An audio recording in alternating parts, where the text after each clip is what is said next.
භාග්‍යවත් වූ ලෞතර තථාගත අමාමෑණී බුදුරජාණන් වහන්සේ පෙන්වා වදාළ අමා දර්ශනයේහි ධර්ම කාරණා කීපයක් ජීවිත කාලය තුල නැවත දකින්නට සූදානම් වෙන වෙලාවක්. පින්නතුනි අපි ධර්මයේ ශ්‍රවණය කරන්න ආසයි කැමැති ලැබි. දන් දෙනවා, සිල් ගන්නවා, බණ භාවනා කරනවා, පුද පූජා පවත්වනවා, පෙරහැර පවත්වනවා. නානාවිධ ආකාරයේ මේ බෞද්ධ සංස්කෘතිය ඇතුලේ පින්කම් කරනවා පේනවා. ඒ වුණාට බෞද්ධයෝ නෑනේ. ඒ වුණාට බෞද්ධයෝ නෑ පේන්නේ. බෞද්ධයෝ කියලා කියන්නේ කාටද? කාටද බෞද්ධයෝ කියන්නේ? මොකක් හින්දාද බෞද්ධයෝ කියන්නේ? නිකන් වෙස් වලාගෙන රංගපානවට සට කපට කෛරාටික පෞකාර මිනිස්සු රංගපානවා නිකන් එක එක ස්වරූපයෙන්. ඒකෙන්ලා මම බෞද්ධයෙක් කියලා හම්බඩු ගහ ගන්න හදනවා. එහෙම බෞද්ධ කමක් තියෙන්න බෑනේ.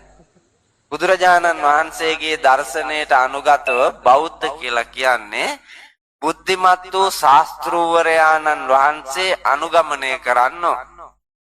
බුද්ධිය සොයා යන්නෝ. බුද්ධිමත් වූෝ තමයි බෞද්ධයෝ. ඔය නිර්වචනයන් තියෙන්නේ. බුදුහාමුදුරන් අනුගමනය කරන්නෝ කියලා කියන්නේ පිළිම වඳින අයට නෙවෙයි. පිළිම වඳින අයට නෙවෙයි. බුදුහාමුදුරු අනුදැන වදාලා යෝ ධම්මං පස්සති සෝ මං පස්සති කියලා. යමෙක් ධර්මය දකීද ඒ ධර්මය දකින්න කෙනාට තමයි බුදුන් දකින්න හම්බෙන්නේ. යමෙක් ධර්මය වඳීද ඒ වඳින කෙනාට තමයි බුදුන් වඳින්න පුළුවන්. යමෙක් ධර්මය අනුගමනය කරයිද ඒ අනුගමනය කරන කෙනාට තමයි බුදුහාමුදුරුවෝ අනුගමනය කරන්න පුළුවන්.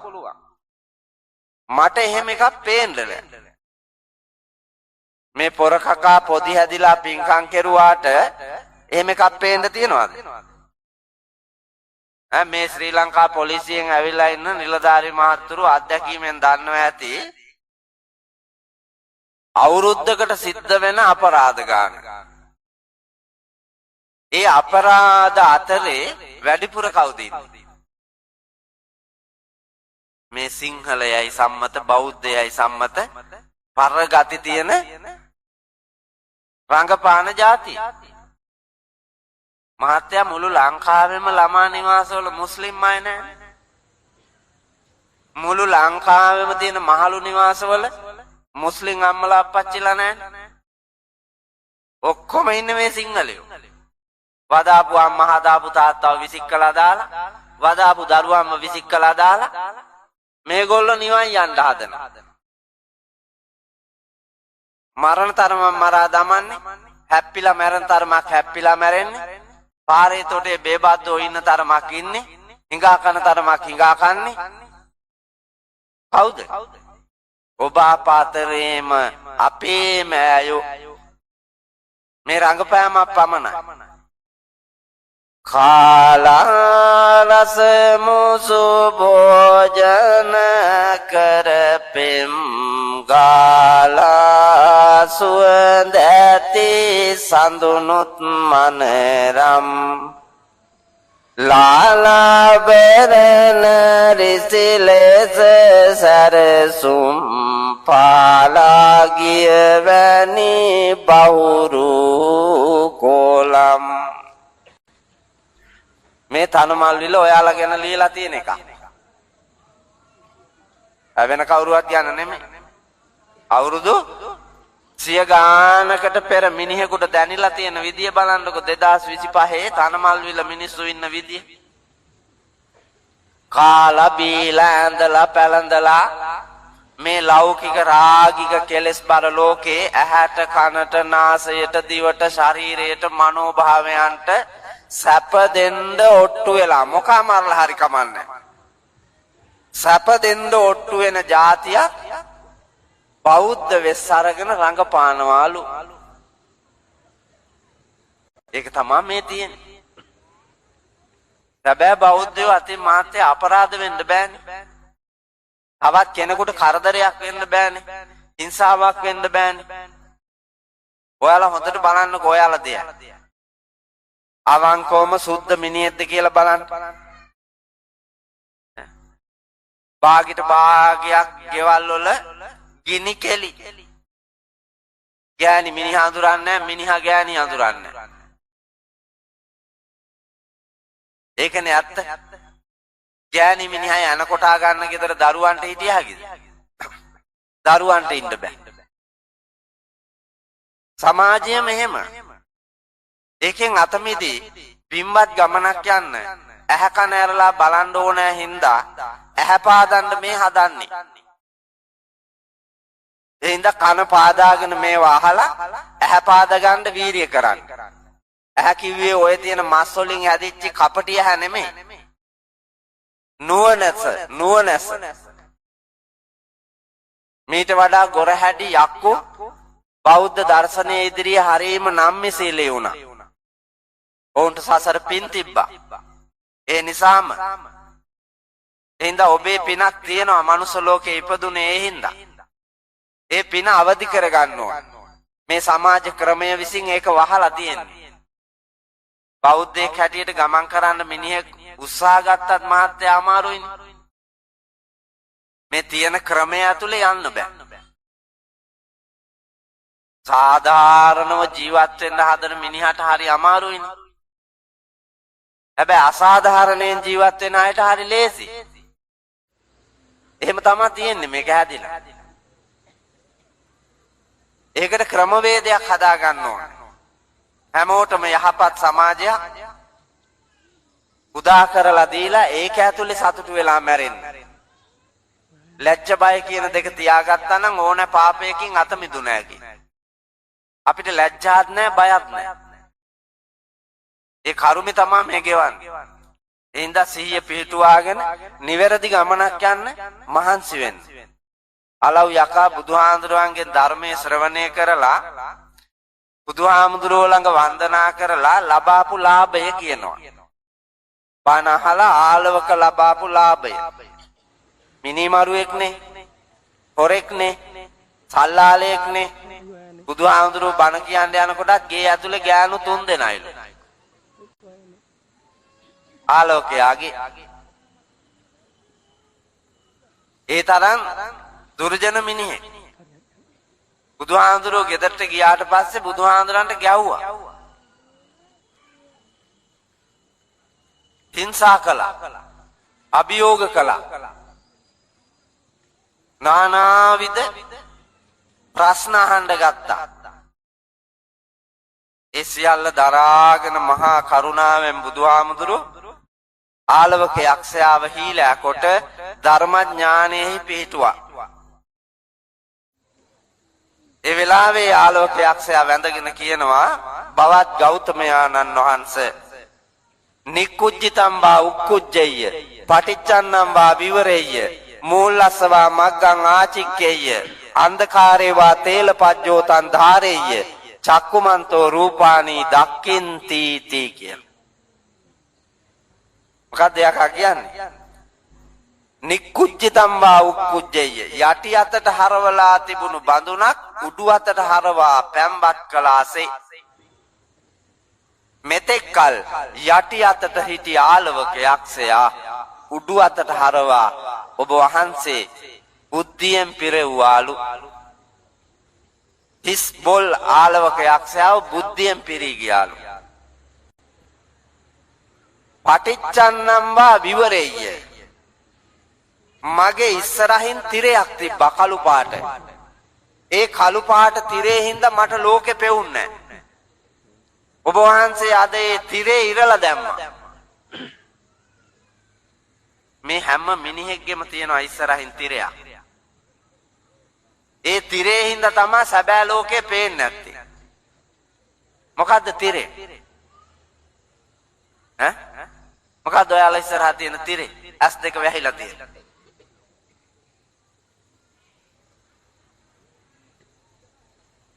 ඒ තමයි මෝඩකම. මේ ඉන්න ඔක්කොම මෝඩයෝ ඉන්නේ. ප්‍රඥාවන්තයෝ ඉන්නවා මෙතන. මහා මෝඩ රැලක් ඉන්නේ. මම යන්න ඉස්සෙල්ලා පෙන්නලා යන්නේ ඔක්කොම මෝඩයෝ කියලා. ඔව්. ආදුන්නේ මං ඒ ගොඩේ නෙමෙයි කියලා පුළුවන් නම් කියන්නකො නැගිටලා අන්තිමට. නෑ මං ඒ ගොඩේ තියලාමයි යන්නේ. ඒක දැනුණා නම් මම මෝඩයි කියලා ඒකෙන් අත මිදෙන්න ඕනේ. Tamanට දැනෙන්න ඕනේ. මං වැරදි කරුවෙක්, මං දූෂිතෙක්, මං අපරාධකාරයෙක්, මං පව්කාරයෙක්, මං වැරදි කරන මිනිහෙක් කියලා දැනුණාම තමයි ඒකෙන් අත මිදෙන්න පුළුවන්. මං හරි කියලා හිතාගෙන ඉන්න තාක්කල් ඌ ඒ වැඩේම කරනවා. ඒක Tamanට දැනෙන්න ඕනේ. ඒක දන්නව අන්න ක්‍රම තියෙනවා. ඒ උපාය මාර්ගයක් තමයි මේ පාවිච්චි කරන්නේ. ඒකේ හොඳ එකක් තමයි මහත්තයා දඬුවම් කරන එක. ලෝකේ තියෙන මිනිහෙකුට දනවන්න තියෙන ක්‍රමයක් ඒක වර්තමානයේ වෙනකොට සමාජයෙන් ගිලිහිලා ගිහිල්ලා.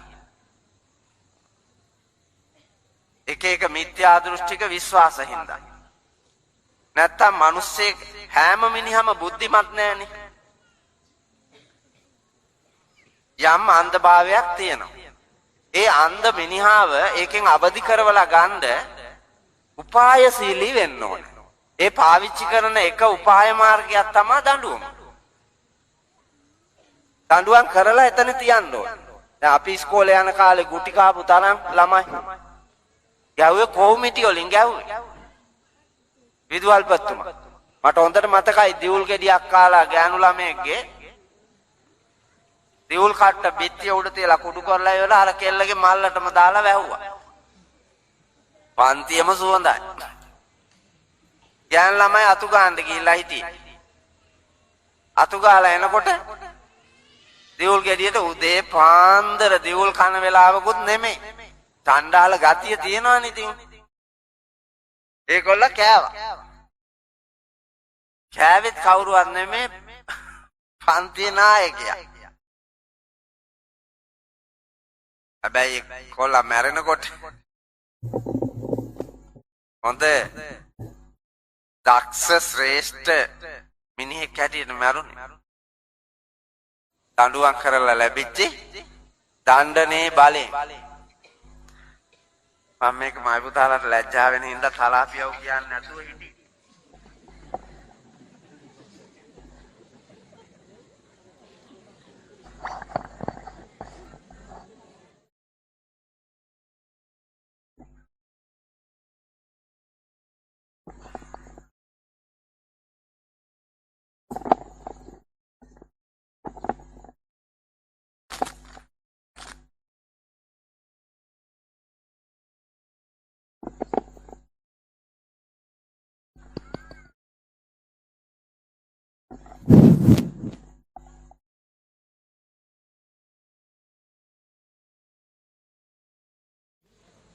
මේ ලෝකේ අපි දන්නවා වගේ තියෙන දේවලුත් දන්නේ නැහැ. ඒක සැලකීමක් කරන්න ඕනනේ නේද? මයික් එක තියලා ඒක පරීක්ෂා කරලා බලන්න ඕන. එහෙම පරීක්ෂා කරලා බැලුවේ නැතුවම තමයි ඔය අරුබුදේ එන්නේ. අපේ ගොඩාක් ඒවා එහෙම තියෙනවා. රාජ්‍ය සේවයට බඳවා ගන්නවා එවුන් දාන්නේ කොහාටද කියලා දන්නේ නැහැ. එහෙනම් කොටසක් අලි වැටේ එල්ලනවා, කොටසක් විදුලි වැටේ එල්ලනවා, කොටසක් ඉස්පිරිතාලේ වැටේ එල්ලනවා. එහෙමනේ ඉන්නේ දැන්.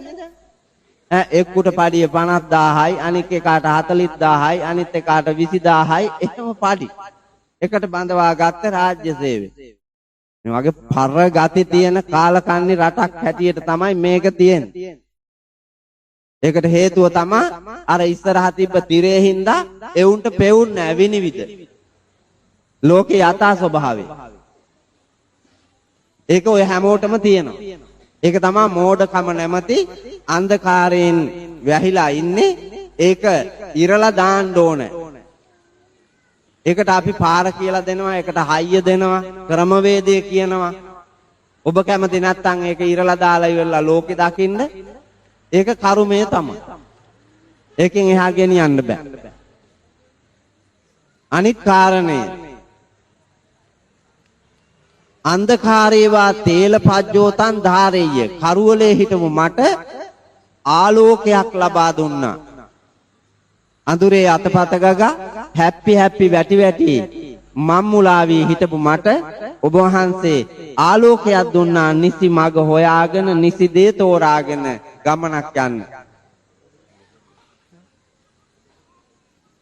ඒ වගේම භාග්‍යවතුන් වහන්සේ මට නිවැරදිම පාර කිව්වා අදාළ තැනට යන්න. දැන් ඔයාලා මොකද්ද හොයන පාර? කොහේ යන්නද පාර හොයන්නේ? ඈ? බෞද්ධයෝ කොහේ යන්නද පාර හොයන්නේ?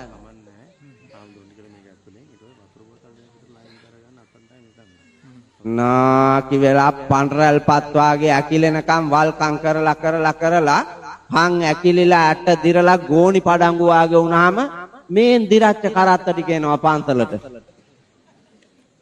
පන්සලට එන්නේ නාකියෝ සිල් ගන්නලු. ඒ වෙනකොට කරන්න තිබ්බ වල්කම් කරලා ඔක්කොම ඇට දිරලා. කරන්න තිබ්බ වල්කම් කරලා හං වේලිලා, ස්නායු මැරිලා, නහරවැල් වේලිලා, මස් දිය වෙලා. මේකට ආයෙ එකක් කරන්න බෑ. ඒකොල්ල එනවා මහත්තයා නිවන් යන්නලු මෙවුන් එන්නේ. සිල් ඕන සිල් බින්දෙන කාලේ. සිල් බින්දින්නේ නාකියෝ නෙමෙයි. ඈ? දැන් උසාවි සංකීර්ණයට ගිහිල්ලා මහාධිකරණයේදී සංජීවට වෙඩි තිබ්බේ නාකියෙක්ද? ඈ?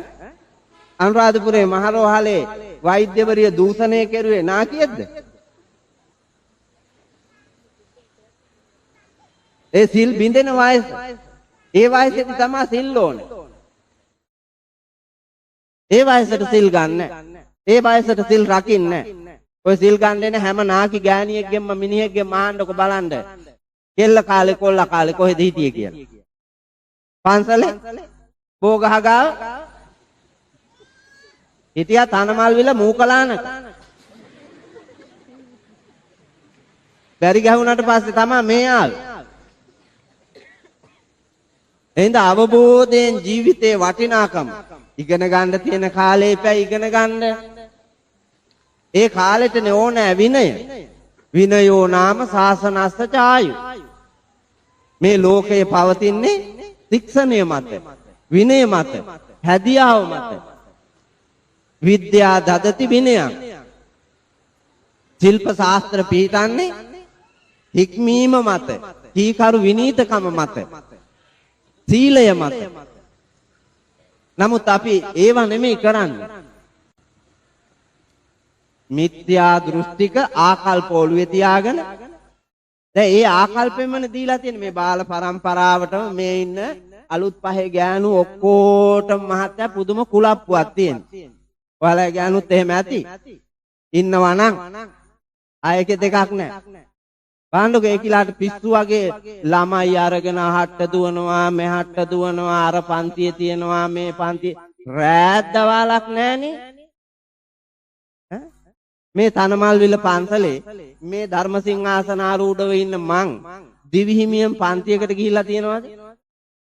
පන්ති ගිහිල්ලා නැහැ. අපිට තිබ්බද රාජකීය ඉස්කෝල? නෑ. අන්දර කැලෑ මැද්දේ කිලෝමීටර 8-10 පයින් ගිහිල්ලා මඩවලවල් වෙල්යායවල් මැද්දේ නොකා නොබි නිල ඇඳුන්නේ මොකක් හරි සරුවාලයක් ඇඳගෙන ඉස්කෝලේට ගියේ. එහෙම ගිහිල්ලා ඉගෙන ගත්ත මම තනමල්විල ධර්මසිංහාසනාරූඪ වෙනකන් මොකද ඉඳගත්තේ දැන් මේකේ අද? මොකෙක්වත් නෑ. සබරගොන් පළාතෙනුත් නෑ, ඌවේ පළාතෙනුත් නෑ. මට ඒ අවස්ථාව. හැබැයි අපි ඉගෙන ගත්තේ පුතා මේ පරිසරය. මගේ අම්මා නිවන් දකින්න ගෙදරින් මගේ අප්පච්චිට සසර පින් කුසල් වඩා සැනහෙන්න ගෙදරදී අපිට ගොඩාක් ආකල්ප දුන්නේ. ඒ ආකල්ප මත තමයි ජීවිතේ හැදුනේ. ඒ සත්‍යාකල්ප දෙන්න නෑ. gedara තියාගන්න. මොන්ටිසෝරියේ ඉඳලම පන්ති. එහෙම උගන්නලා ගත්තුවේ උන් කෝ? නෑනේ. ආලවක යකාටත් එහා ගියපු ජරා පර ගති තමයි අපි ගාව තියෙන්නේ. ඒවා අපිට පේන්නේ නැති එකයි තියෙන්නේ. ඉන්නේ අඳුරේ. ඒකට ධර්මාලෝකය ඕනේ. ධර්මයේ විතර වටිනා ආලෝකයක් අය ලෝකේ කොහෙවත් නැහැ. එතෙන්ටයි එන්න ඕනේ. ඒක දකින්න ඕනේ. අවබෝධයෙන්.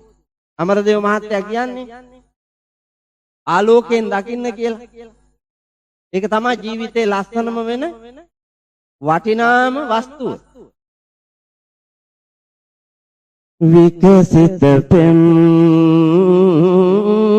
පොකුරු පියුම් ඔබේ පායට පොඩි වී ගියාදෙන් පතිකුලයට අද මට පිටුපා යන මගේ සොඳුරු ලඳුනේ මගේ සොඳුරු ලඳුනේ හිතේ කඳුළු බිඳු රැතනියානේ ඉහින්දර ඉඳ ඉකි බිඳිනා සඳ ආදර සමරුම් ප්‍රේම පුරානේ ඔබට විරාගිනි නොගෙනවා ඔබට විරාගිනි නොගෙනවා තනිකම රජයන පාළු විමානේ ගොම්මන් කළුහර හඬා වැටෙද්දී ඔබේ දිවි අරනේ රුවන් විජිතයේ මණික් පහන් වැට දැල් වේවා මණික් පහන් වැට දැල් වේවා මණික් පහන් වැට දැල් වේවා මේක ලස්සන ගීත කතාවක් ධර්මානුකූල ගීත කතාවක් ඒකේ අවසාන පදේ කියන්නේ මණික් පහන් වැට දැල් වේවා මොනවාද මණික් බුද්ධ රත්නය ධර්ම රත්නය සංඝ රත්නය මේ ශ්‍රී ලංකා බෞද්ධයාගේ වටිනාම මණික් තුන ඔය මණික් තුන විතරයි ඒ මණික් තුන මත තමන්ගේ මුළු ජීවන ගමනම ආලෝකමත් වේවා කියලා පෙම්වතාව හැර යන ගොරහැඩි පෙම්වතියට ප්‍රාර්ථනාවක් කරනවා. තමන් බැහැර වෙන කෙනෙකුගේ අතගෙන යන්න යන අතීත පෙම්වතිය දිහා බලලා ප්‍රාර්ථනාවක් කරනවා. වෛර කරන්න.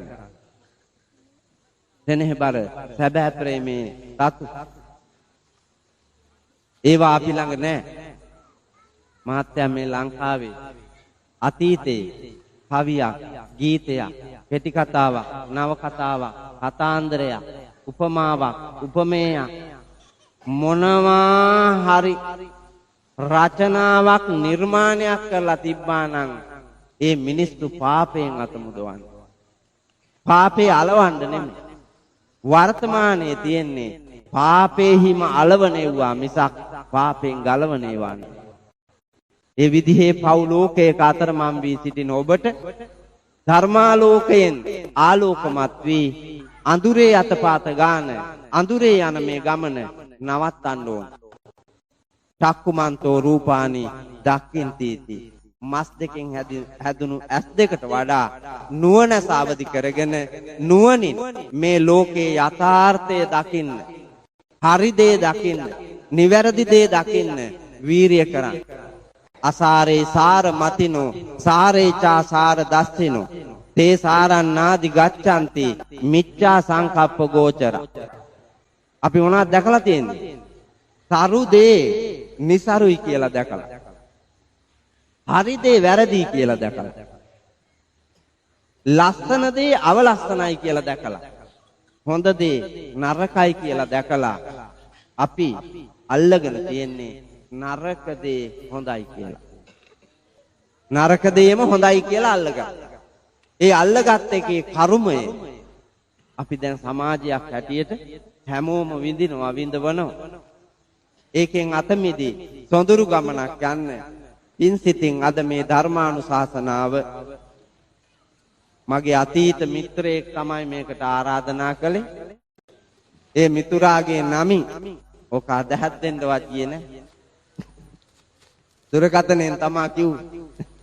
දුරකථනයෙන් කතා කරලා කියලා මේ දිනේ වෙන් කරගෙන අද මේ ඔබට ධර්මානුශාසනාව ශ්‍රවණය කරන්නට අවකාශය සලසලා දීලා තියෙනවා.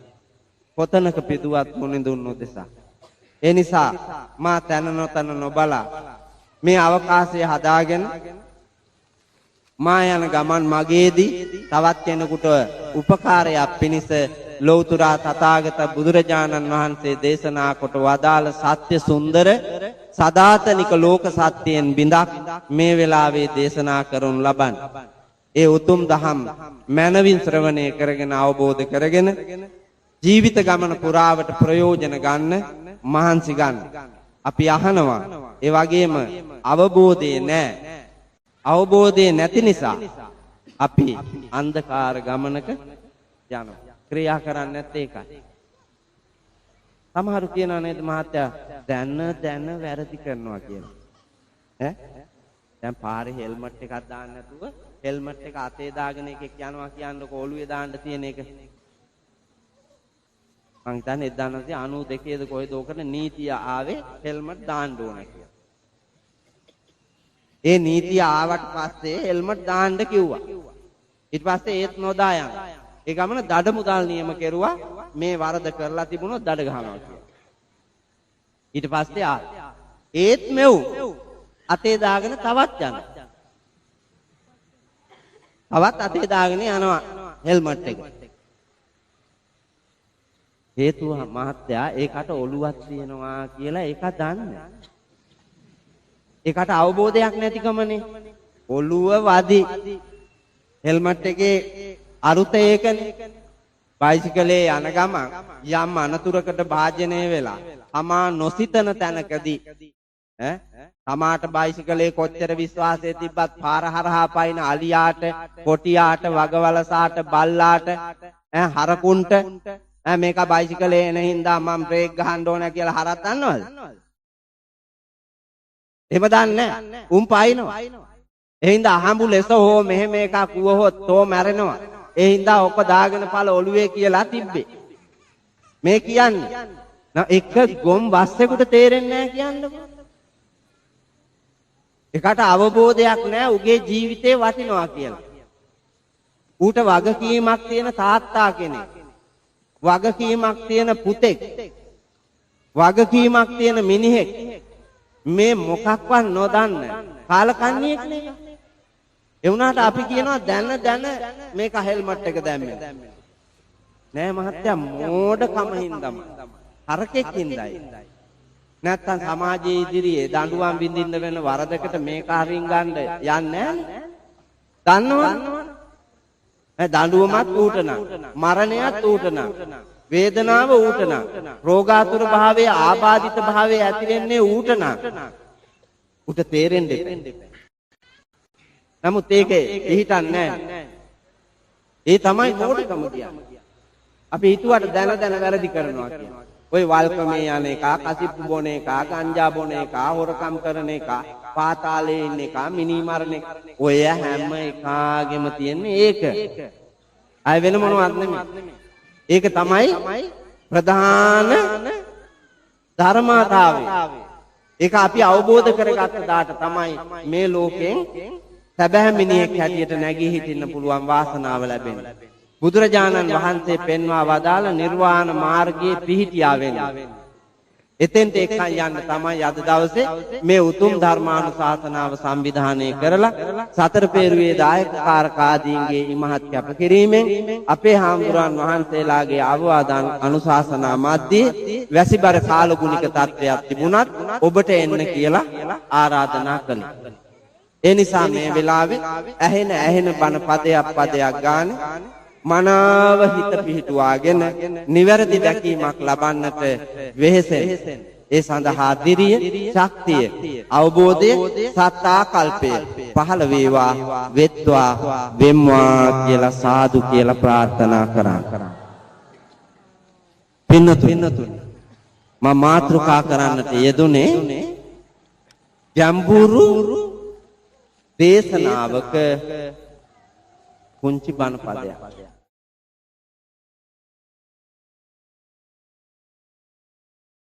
වැස්ස වලහක දෙවියෝ බණහන් දෙන්න වාගේ හදන්න. එන තුරා කියමු.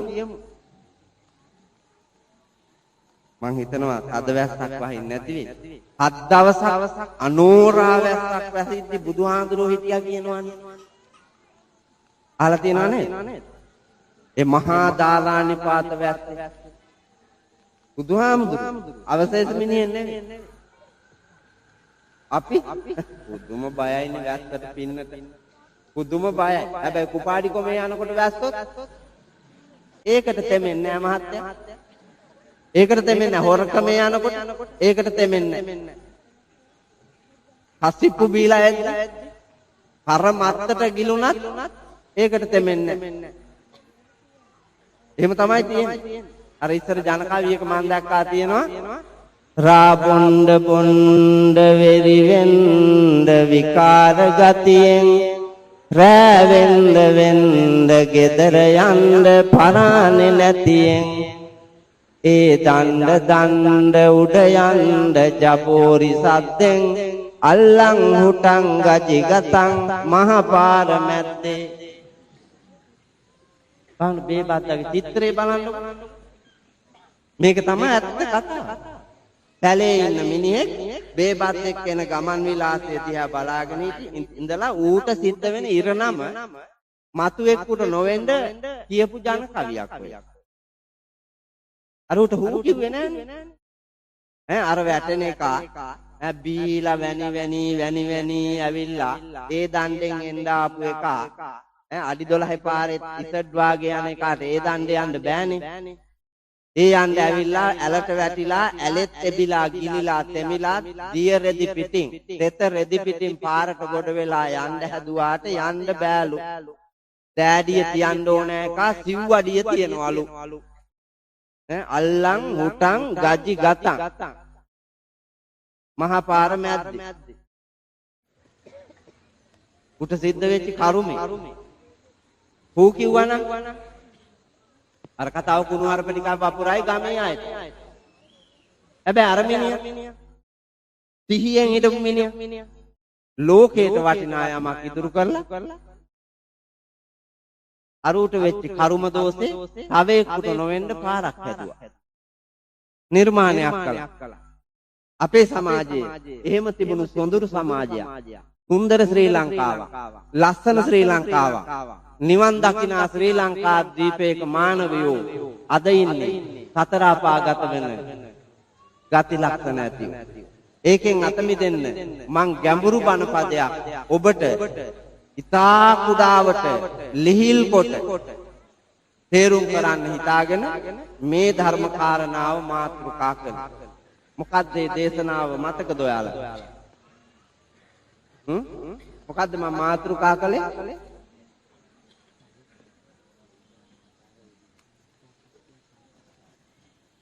අවුන්නේ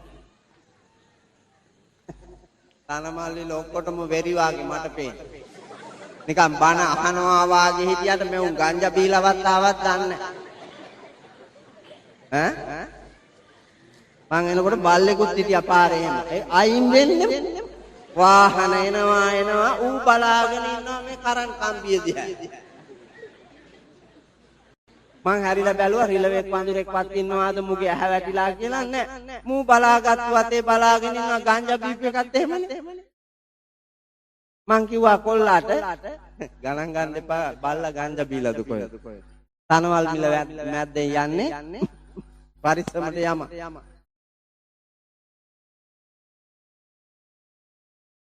ලංකාවේ ඒ පළාත් එක එක ඒවාට ප්‍රසිද්ධයි පුතා. ඒ හින්දා බොහෝ දේ ලියවිලා තියෙනවා. හොඳ දේවල් වගේම නරක දේවල්. ඉඳාගේ නරක නම තියෙන ඒවා තියාගන්නේ නැතුව හොඳ නමක් තියන්නකෝ. දැන් මගේ ගමේ නම මං උපන් ගමේ නම ලෝකේ හැම තැනම මන් ලියලා තියෙනවා. කාගම කියලා. හැබැයි ඒක කළු පාටට නෙවෙයි. සුදු පාටට රන්වන් පාටට දීප්තිමත් විදියට ලියලා තියෙනවා. පුණ්‍යවන්ත විදියට ලියලා තියෙනවා. දුටු දුටුවන් සාදුකාර පවත්වන විදියට තමයි මගේ ගමේ නම මන් ලියලා තියෙන ලෝකෙ. එහින්දා පුතේ උපන් ජාතියට, උපන් ගමට, උපන් රටට, අනුගමනය කරන ආගමට, දහමට ලැබිච්ච සංසාරේ පුණ්‍ය බලයෙන් ලැබිච්ච මිනිස් ජීවිතයට අරුතක් තියලා මැරෙන්න මේක අහන්න. මං ඔබ වෙනුවෙන් මාතෘකා කළේ පටිච්ච සමුප්පාද දේශනාවේ වචනයක් අවිජ්ජා. අහලා තියෙනව නේද පටිච්ච සමුප්පාදේ? ඔය ළමයිගේ පෙළ පොතේ තියෙන ඉස්කෝලේ මෙතෙන්ට ගන්නකො ඔය පන්ති අරින අම්මන්ඩිලාගේ දූලා පුතාලා ටික. ඉස්කෝලේ පෙළ පොතේ නැද්ද ඔක? පෙළ පොතේ ඇති. තවම පිටුව පෙරළුවේ නැහැ. පිටුව පෙරළුවට සීතා පොත දන්නවා රාමා. අර පඤ්ඤාරතන හඳුරු ලියලා තියෙන ලස්සන සින්දුවක්.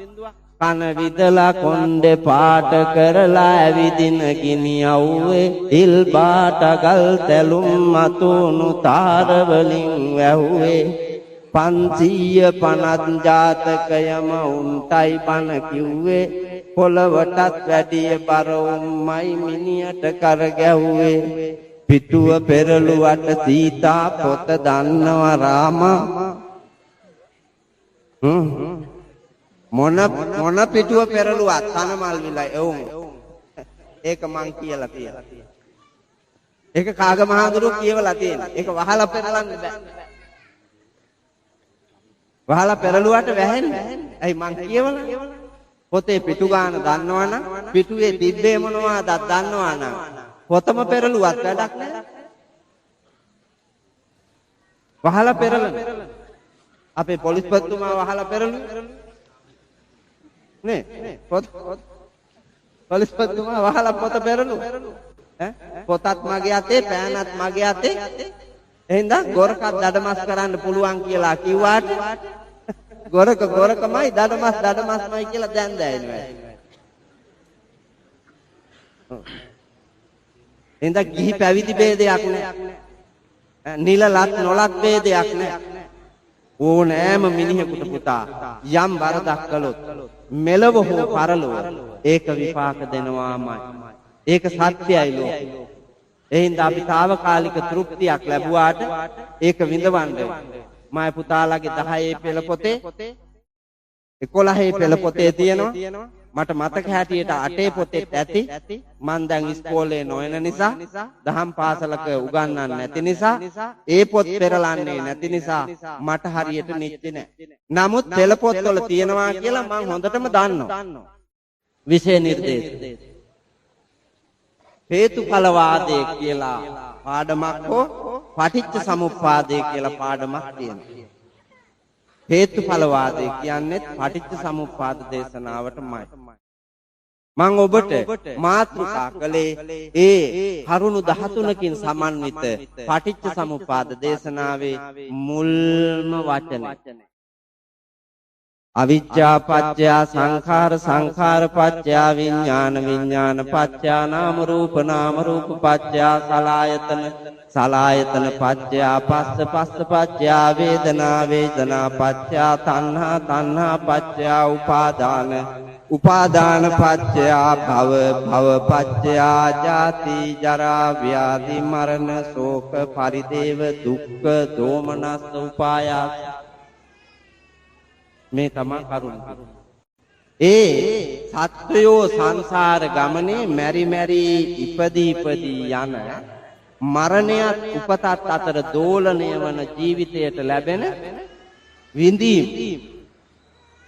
උපත කරන කොටගෙන සත්තුන්ට විඳින්න වෙන මේ සංසාරේ විඳීම් තමයි මේක විස්තර වෙන්නේ. ඒකට ප්‍රධාන හේතුව මම ඔබට කියන්න හදනවා. මේ මෙරි මෙරි ඉපදී යන සංසාර ගමනට හේතුවත් ඔබ ඉපදිච්ච දවසේ ඉඳලා මරණය දක්වා මේ විඳවන කර්මයට හේතුවත් මේ පදේ තියෙන. මොකද්ද පදේ? අවිජ්ජා. මොකද්ද පුතේ අවිජ්ජා කියන්නේ?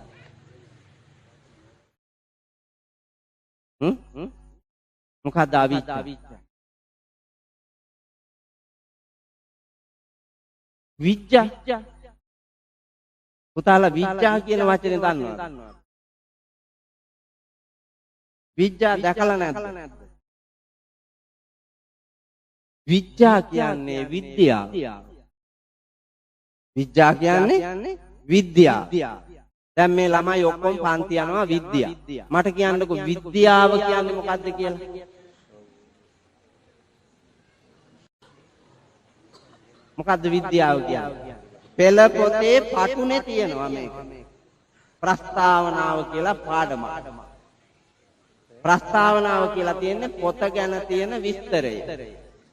එක ළමයෙක්වත් කියවන්නේ මාත්‍යා. ප්‍රස්තාවනාව කියවන්නේ. ඒ පොතේ මොකක් ඇහුවා ලියන්න ප්‍රස්තාවනාව ඕනේ. ඒ පොත ගැන තියෙන ඒකනේ. නමුත් දන්න පළවෙනි පරිච්ඡේදෙම විද්‍යාව යනු මේ අහවල් එක කියලා ලියලා තියෙනවා. හැම පොතකම. නමුත් පන්ති යනවා. සල්ලි දෙනවා. ඉබාගාතේ යනවා. රස්තියාදු ගහනවා. කඩදාසි කොළ විභාගයේ පාස් වෙලා ඇති ජීවිතේ පෙර. කඩදාසි කොළ විභාගයේ පාස්. නමුත් ජීවිතේ පෙර. ඒක තමයි පුතේ වෙන්නේ. විද්‍යාව කියන්නේ පරීක්ෂණ නිරීක්ෂණ ඔස්සේ ගනු ලබන සත්‍ය නිගමනය. ඒක තමයි විද්‍යාව. පරීක්ෂණ නිරීක්ෂණ ඔස්සේ ගනු ලබන සත්‍ය නිගමනය. නඩුවක් තීන්දුව කරන්නේ එහෙම. විද්‍යානුකූලව තීන්දුවක් දෙන්නේ පරීක්ෂණ නිරීක්ෂණ වලින් ලැබෙන දත්ත සටහන අනුව නිගමනයට එන. ඒක තමයි විද්‍යාව. ඒකට තමයි ඔය විවිධ සාධක හොයා බලන්නේ. නඩුවක. අපේ ජීවිතෙත් හැම වෙලාවෙම නඩුවක් තමයි මේ අහන්නේ. ඒක තමයි විමර්ශනය කරන්නේ. ඒකට හරිහාම විසඳුමක් අපි ලබා ගත්තේ නැත්නම් කර්මානුරූපව විඳවන්න වෙනවා. ඒ වරදට දඬුවම. ඒකෙන් කල්තියාම අවබෝධ කරගෙන අත මිදෙන්න පුළුවන් නම් විද්‍යානුකූලව මිනිහා නිදහස් වෙනවා. ඒ විද්‍යාව අපිට හොයලා දුන්නේ බුදුහාමුදුරුවෝ. ඒ විඥා ඥානය තමයි පින්නතුනි අවිද්‍යාව අවබෝධ කරගෙන ලබන විද්‍යා නුවණ.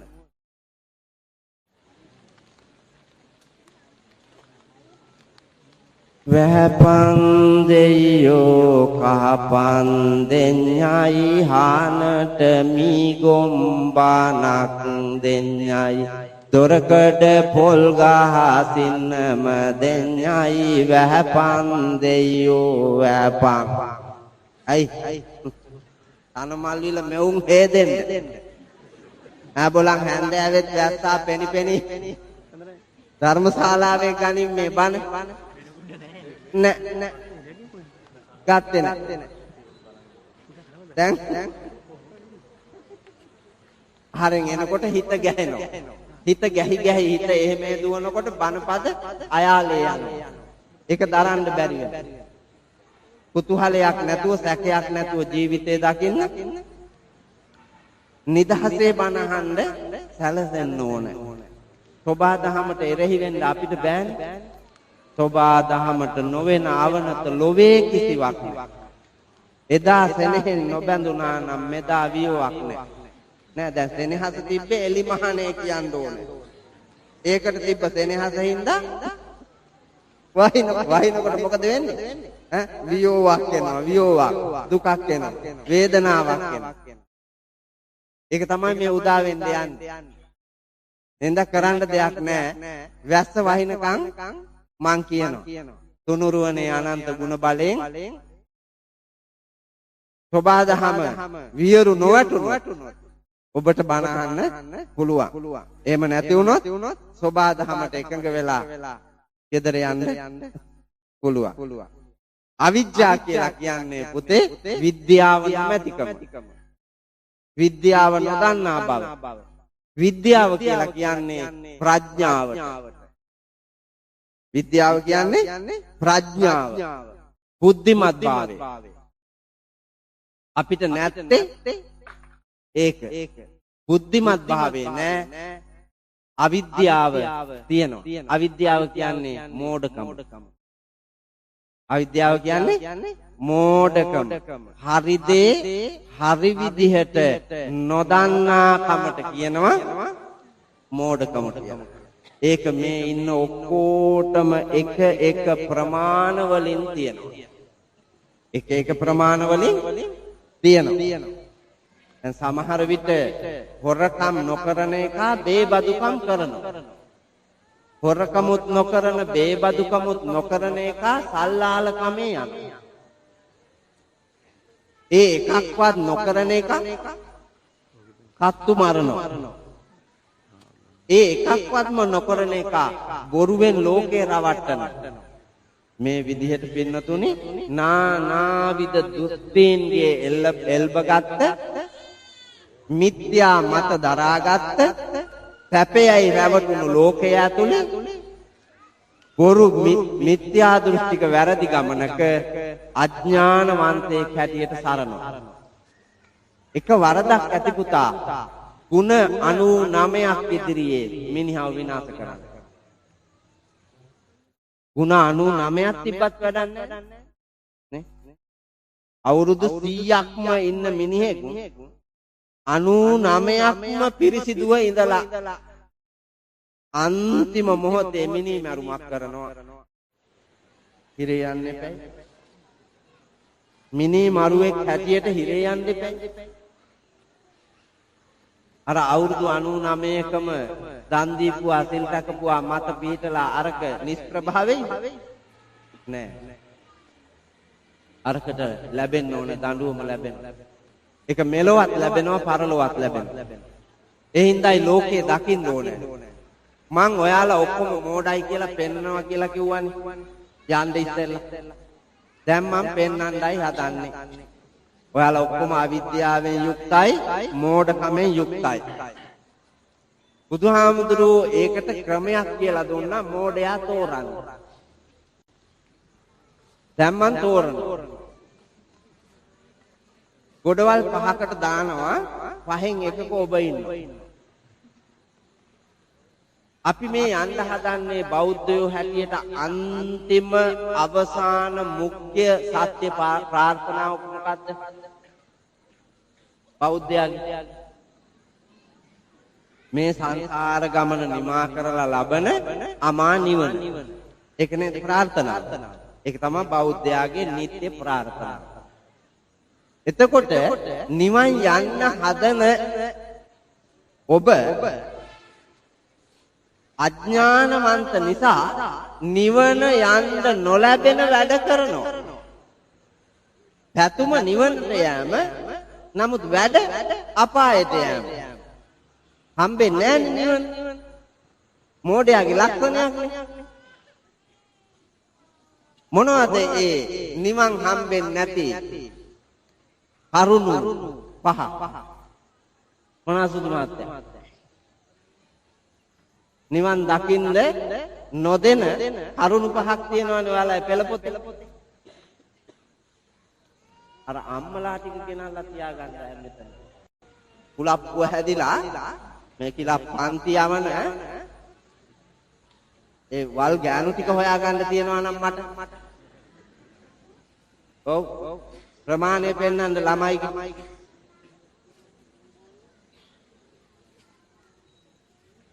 චන්දි 5ට ඇඳලා පැලඳලා ඉන්නේ.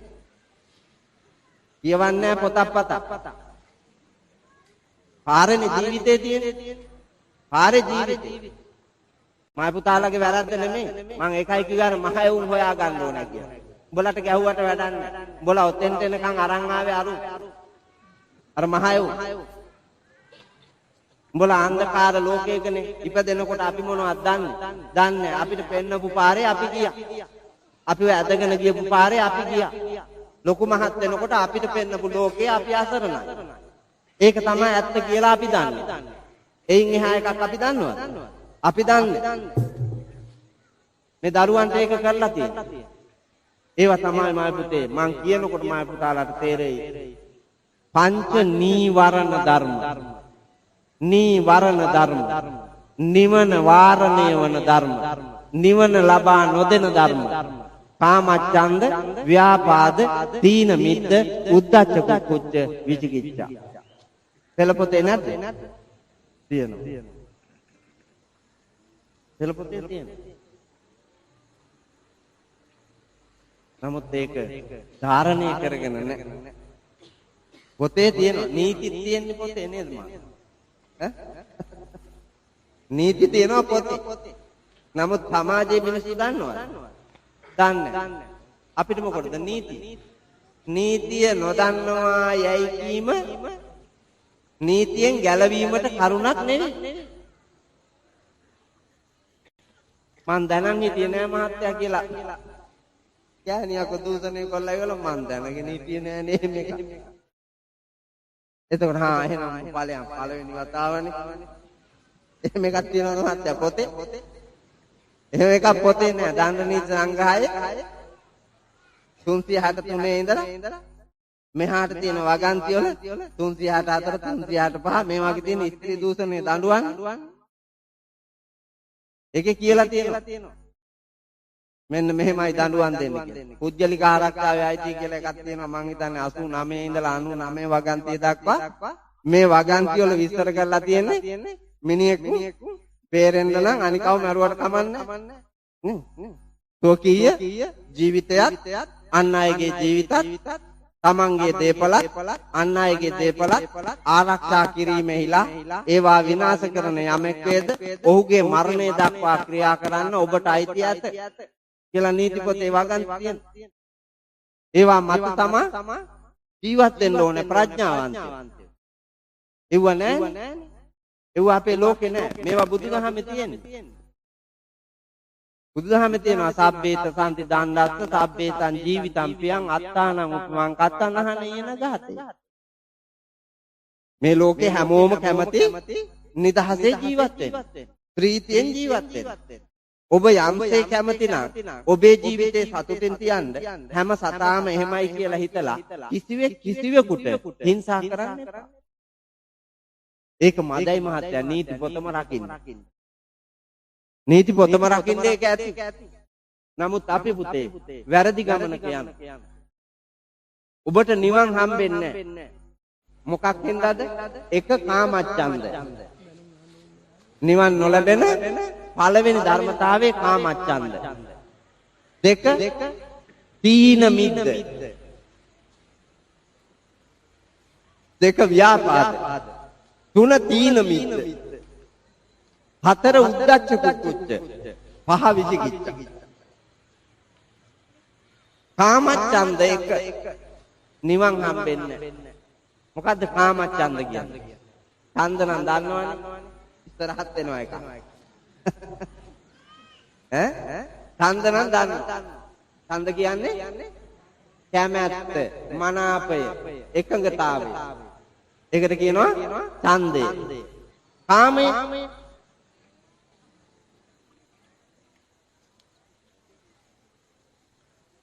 මොකද්ද කාමය කියන්නේ? තනමල් විලායට නැද්ද කාමය?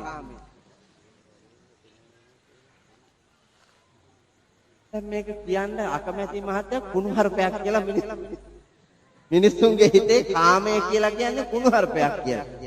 ඒ හින්දා කියන්නේ ඒ තරම් වල් ගතියක් හිතේ තියෙන. බුදුහාමුදුරුවෝ කියන්න බැරි ඒවා දේශනා කරලා තියෙනවද? නෑ. ඔය මං කිව්වේ කපටි උන්දලා සිල් ගන්න ආවාට මෙව්ව හොයන්නේ. මෙව්ව නෙමෙයි හොයන්නේ. දිරලා ඇවිල්ලා තෝපා දූප. ඔව් දැන් යනින් ගමන් මට බැන බැන යන්න ඕනේ. යන්නේ අපායට.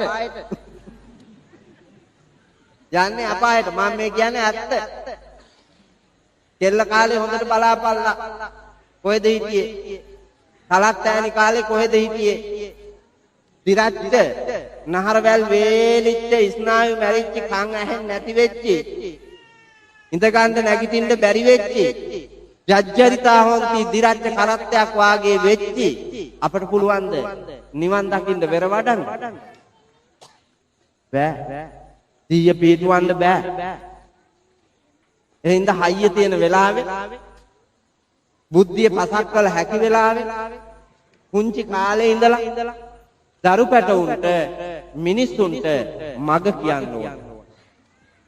ඒක අවබෝධ කරගත්තත් ඇති අද දවසේ. කාමයේ කියලා කියන්නේ පුතේ ඇහැ, කන, නාසය, දිව, ශරීරය, මනෝභාවය කියන ඉන්ද්‍රියයන් හය පිනවීම. මේවා පිනවීම කාමේ බලවත් මේක මනෝ ඉන්ද්‍රිය. මිනිමරුමක් එහෙම වරදක් තීන්දුව කරනකොට කායිකාංගයයි මානසිකාංගයයි දෙකම බලනවා. කායිකාංගයයි මානසිකාංගයයි දෙකම බලනවා.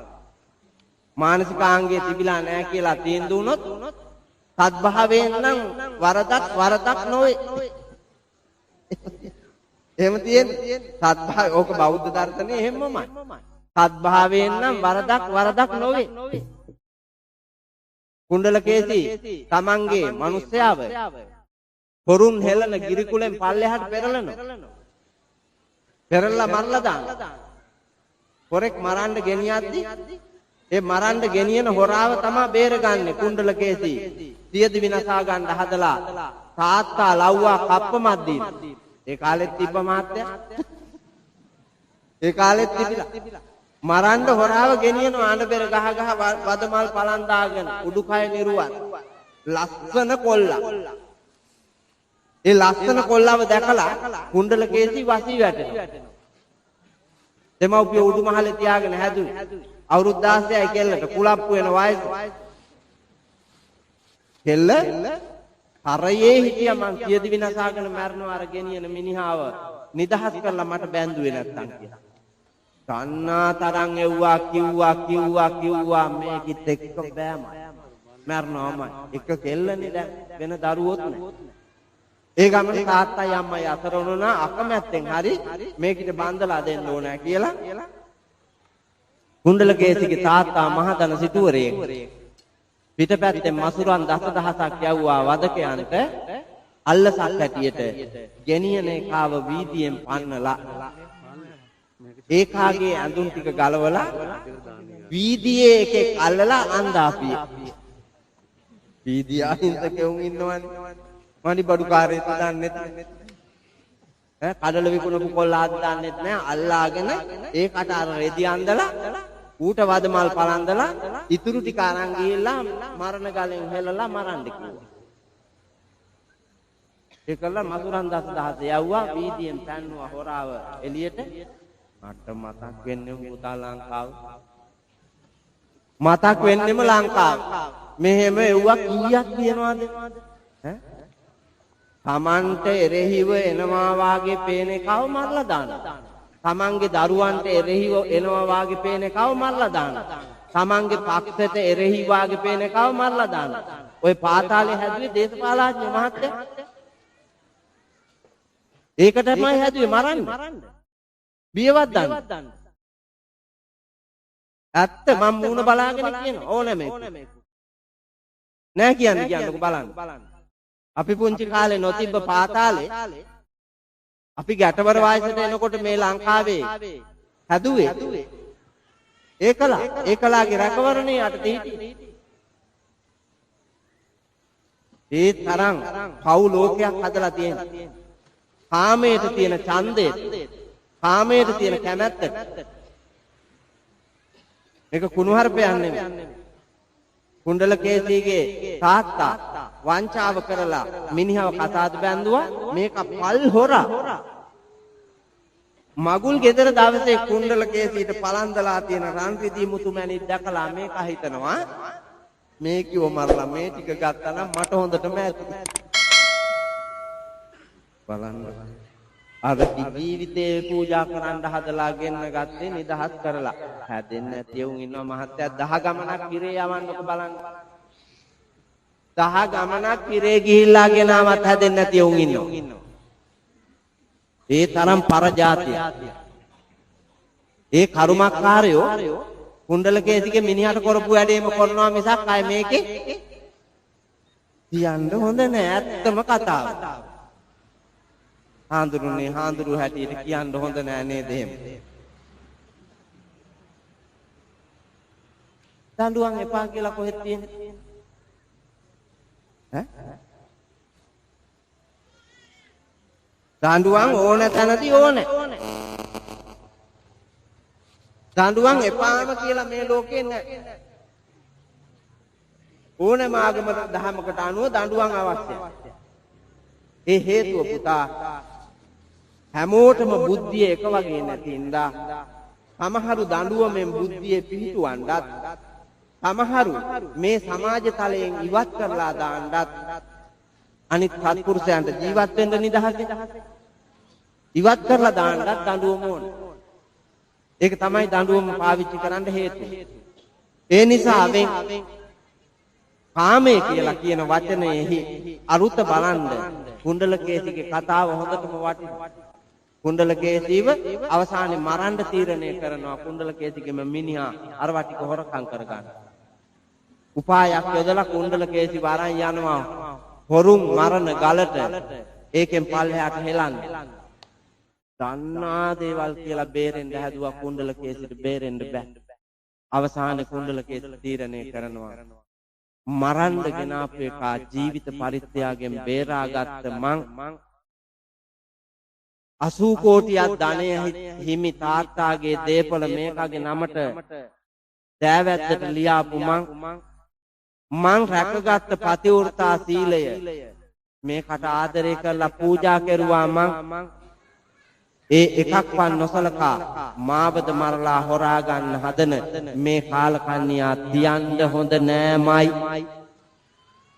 මං එදා අන්ධ වෙලා මේකගේ රූපකායට රැවටුණාට මේකගේ මනෝකාය හොඳ එකක් නෙවෙයි. මං ඒක දැක්කේ නෑ. මගේ අන්ධ ඇපෙවුන්නේ නෑ. එහෙනම් මට දැන් පේන්නේ ලක්ෂණ. එහෙනම් මූ තියන්න හොඳ නෑ කියලා කුණ්ඩල කේසී උපායක් හදලා මේ කව සිප වැළඳ ගන්න අන්තිම මොහොතේ වන්දනා කරලා සිප වැළඳ ගන්න දෙන්න කිව්වා. කුණ්ඩල කේසී පළවෙනි රවුම ගියා අඬ ඇවිල්ලා වැන්දා. සිප වැළඳ ගන්න දෑතින් බදාගෙන මේ කව ඉඹින ගමන් කුණ්ඩල කේසීට කරන්න පුළුවන් දුරට ගන්න මේ කව ඇදලා ගත්තා. ගලේ කෙරවලට දැන් මේකව ඇදිලා එනවා මේකට ගානක් නැහැ ගෑණියක් අල්ලාගෙන මේ කඩපේ අගෙන නේ කොහෙද මග මතක නැහැ. කුණ්ඩල කේසී උපායශීලීව මේකව උස්සලා ගත්තා කිට්ටුවට. දෙවෙනි රවුමක් ගියා. ගිහිල්ලා මේක තලක් පියාඩේ කිව්වනේ දැන් සැරයක් මේක කොහෙද ඔබලා තියෙන්නේ මාස ගානක් තිස්සේ හදාපු මේක පිළිවෙලකට හදා ගන්න බැරි වුණා නම් මොකටද ඒක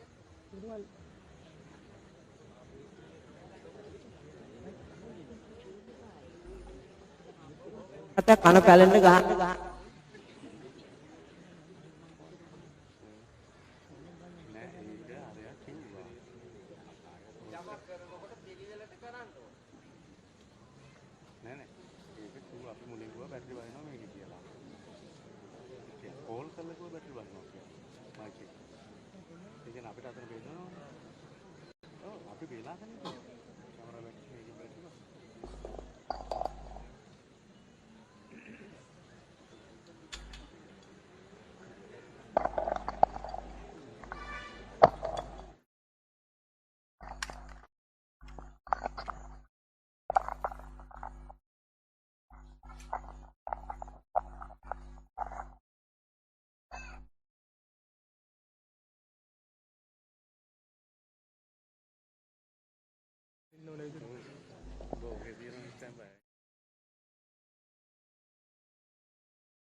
මේක තමයි ලෝකේ හැටි.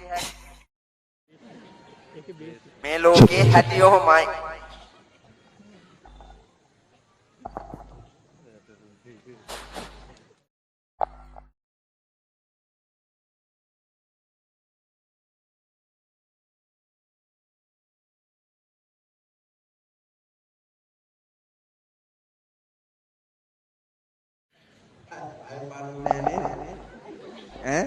අය බනෝන්නේ නේද මං කිව්වනේ ඒ જાතිය අය ඉන්නේ කියලා ඔක්කොම. ඒ જાතිය අය ඉන්නේ. ඒ හින්දා ගැටලුවක් නෑ දැන්. අය බන ඕනේ නැන්නේ.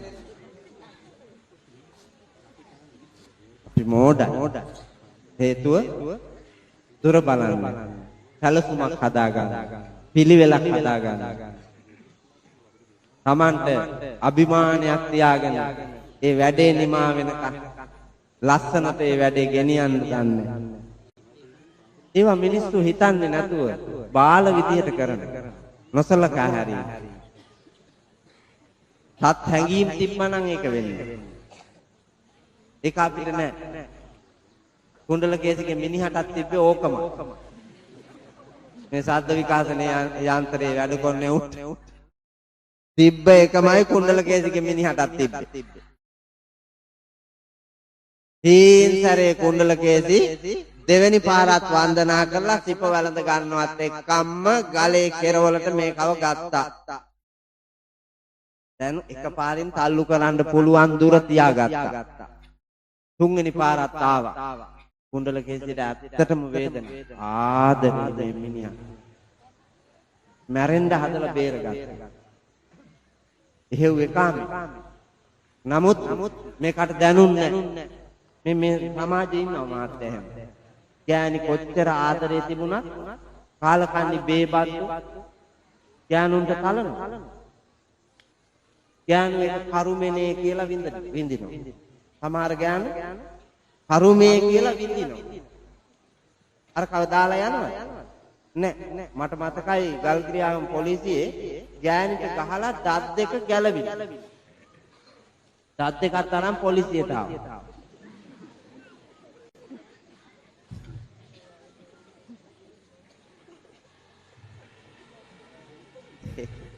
ඒ ගෑණිගේ නම් දත් දෙක ගලවන්න ඕනලු කියලා ඔයසි මහත්තයා මගේ අත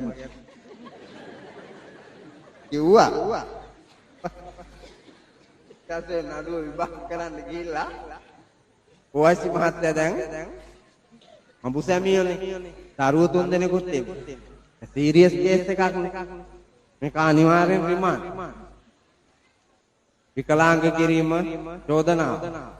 ඒ නිසා ඔයසි මහත්තයා මේක සමාදාන කරන්න හදනවා මේ ගෑණි දෙන්නෙම නෑ අර කගේ අම්මම නැතුව පොලිසිය බයිනවා. පොලිස් කාන්තාව ගෙන්නලා ඉවරලා මේකව ගෙනියලා ඉවරලා මේකට උපදෙස් ටිකක් දීලා ගෙනෙව් කියලා යවුවාම එතන ඊට වඩා අර ගෑනු ගතියත් එක්ක අර කෙල්ලන්ට කතා කරන්න දෙන්නෙම නෑ. ඒ ගමන මිනිහත් එක්ක මහත්තයා ඔක්කොම කතා කරලා මිනිහව යවලා ගෑනිට එන්න කියලා ඉඳ ගන්න කියලා උඹලට දරුවෝ 3 දෙනෙකුත් ඉන්නවා. ඒ නිසා මේ කරලා තියෙන එක බරපතල වැරදක් බව මම දන්නවා. නමුත් ඕව අමතක කරලා පොඩි උන් 3 දෙනා වෙනුවෙන් හොඳට ජීවත් වෙලා ආයෙ ඔක වැරදි කරන්නේ මම ඒක හැමතිස්සෙම අවධානයෙන් බලනවා. දෙන්නෙම නෑ ඊය ගහන්න කතා කරන්න බෑ. ඒ ගමන මහත්තයා ගෑනිට කිව්වා ඔගේ මිනිහා හොඳයි. දෙකයි ගැලෙව්වා. මං නම් 32ම ගලවනවා තෝගේ කිව්වා. මයි ගෑණි නම් 32ම ගලවනවා කිව්වා වයිස්. එහෙම ගෑනුත් ඉන්නවා. ඒ අතරේ හැබැයි අහිංසක ගෑනු කොච්චර ගුටි කනවද කාලකන්ණියන්. අහිංසක කාන්තාව ගුටි කනවා මම දැකලා තියෙනවා. එහෙනම් ඒ වාගේ අවාසනාව තැනක කුණ්ඩල කේසි කොච්චර ආදරේ කෙරුවත් ආදරේ දැක්ක නැති මෝඩයාව ගල යූරට ඇදලා අරන් තියන් හිටියේ. තුන්වෙනි රවුම කැරකිලා පිටිපස්සට ආවා. ඇඟ ඇති වීරියෙන් හැංගීම් බරව හිටපු කාලකන්‍යාව තල්ලු කෙරුවා ගලෙන් පල්ලෙට. රත්තරන් පොට්ටනියත් එහෙම මේ ගලෙන් පල්ලෙටම දැම්මා. සැපයි කියා පැතු ලෝකේ ඔක්කොම දුකක් පමණයි. ස්ථිරයි කියා දුටු ලෝකේ ඔක්කොම අස්ථිරයි. නිදහස් කියා දුටු ලෝකේ ඔක්කොම හිරගෙදරක්. ඒ නිසා මා නැවත ගෙදර නෑ යන්නේ කියලා කැලේ මැදෙන් ගිහිල්ලා භික්ෂුණී ආරාමයක පැවිදි වෙලා බණ දහම් ඉගෙනගෙන රහත් වුණා. සරියුත් මහ රහතන් වහන්සේගෙන් බණ අහලා. ඒ වෙලාවේ බුදුරජාණන් වහන්සේ අනුදැන වදාලා වරදක් නොවන වරදක් කළ කුණ්ඩල කේසී කියලා. වරදක් නොවන කියලා කිව්වේ සත්භාවයෙන් කරපු ක්‍රියාවක් නිසා. ඒක වරදක් නෙවෙයි.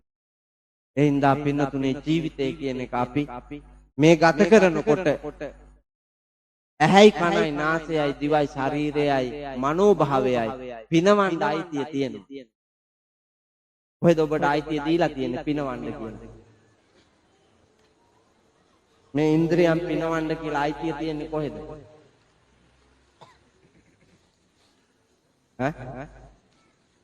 කොහෙද අයිතිය දීලා තියෙන්නේ? ඇයි පන්සිල් පද පහේ තියෙන්නේ? පන්සිල් පද පහේ මැද සිල් පදේ බලන්නකො. කාමේසු මිච්ඡාචාරා වේරමණී සික්ඛාපදං සමාදියාමි. කාමේහි වැරදි විදිහට හැසිරීමෙන් වැළකීලා ජීවත් වෙන්න. හරි විදිහට කමක් නැහැ. වැරදි විදිහටයි එපා කියන්නේ. එහෙනම් ඔබට කම්සප විඳින්න අයිතිය තියෙනවා. ඉන්ද්‍රියම් පිනවන්න අයිතිය තියෙනවා. හැබැයි ඒක සත්භාවයෙන් වෙන්න ඕනේ. කාටවත් කරදරයක් නොවෙන්න ඕනේ. එතකොටයි නිවැරදි ගමනක් යන්න පුළුවන්. නිවන් දකින්න දාට ඒකම් සපතට හැර දමා මේවා මායාවක් කියන තැන නුවණින් දකින්න දවසට ඔබට නිර්වාණය හිමි වෙනවා. එතකන් සැප විඳගෙන කාම් සරල සොඳුරු ජීවිතයක් ගෙවන්න ඔබට අයිතිය තියෙනවා. ඒ අයිතිය අභිභවා යන්නේ. ඒ අයිතිය අභිභවා ගියාම විනාශ වෙනවා. ඒකට කියන්නේ කාමයට ඇති ඡන්දය නිවන් දකින්න දෙන්නේ. කාමයේ වරදවා හැසිරීම මෙලවත් පරලවත් විනාශ කර දමන මහා බරපතල අකුසලයක්. මේ ලංකාවේ මහත්ය පොලිසියට එන පැමිණිලි ටික ඔක්කොම බලන්න. කාමච්ඡන්දේ හින්දා. කාමච්ඡන්දේම දැන් ස්වාමීන් වහන්සේ කේන්ති ගිහිල්ලා එක්කුට ගහලා කියලා ඔබට හිතේ. එහෙම එක්කුත් වෙනවන්නේ. කේන්ති ගිහිල්ලා ගහලා. ඒක කාමච්ඡන්දේ නෙමෙයි ව්‍යාපාදේ. කේන්ති ගියේ ඇයි? කේන්ති ආවේ කාමච්ඡන්දේ හින්දා. මොකක් හරි එකට බාධා කරපු හින්දා. Taman කැමති දෙයට බාධා කළා. ඒ ගමන කේන්ති ආවා. එක කාමච්ඡන්දේ. නිධානයි. ඒ කාමච්ඡන්දයට බාධා කරනකොට තමයි ව්‍යාපාදේ එන්නේ. දෙවෙනි පදේ ව්‍යාපාදේ. මේවා බරපතල කාරණා අපිට තේරෙන්නේ. සියලු අපරාධ කාමච්ඡන්දයට ඒ කාමච්ඡන්දයට බාධා කරනකොට ව්‍යාපාදේ. ව්‍යාපාදේ කියලා කියන්නේ වෛරය. හදිසි කෝපේ නෙමෙයි. උපදින తాවකාලික ද්වේෂය නෙමෙයි. දිගු කල් පවත්නා වෛරය. අර අධිකරණේ සංජීව මැරුවේ එහෙම එකක්. ඉඩම් නඩු වලට මිනි මරන්නේ එහෙම එකක්. යාළු වෙලා හිටපු පෙම්වතිය පසු කාලීන උපායශීලීව මරන්නේ. අර රත්නපුරේ මැරුවේ ගිහිල්ලා අනුරාධපුරේ කොල්ලේ පෙම්වතිය. ඒවා පුතා වෛරී චේතන. දැඩි වෛරයට තමයි ව්‍යාපාදේ කියලා කියන්නේ. ව්‍යාපාදේ උපදින්නේ කාමච්ඡන්දේ කරන කොටගෙන. කාමච්ඡන්දේ කරන කොටගෙන තමයි ව්‍යාපාදේ උපදින්නේ. ඒවා හොඳ නැහැ. ඒවා විනාශයට මුල.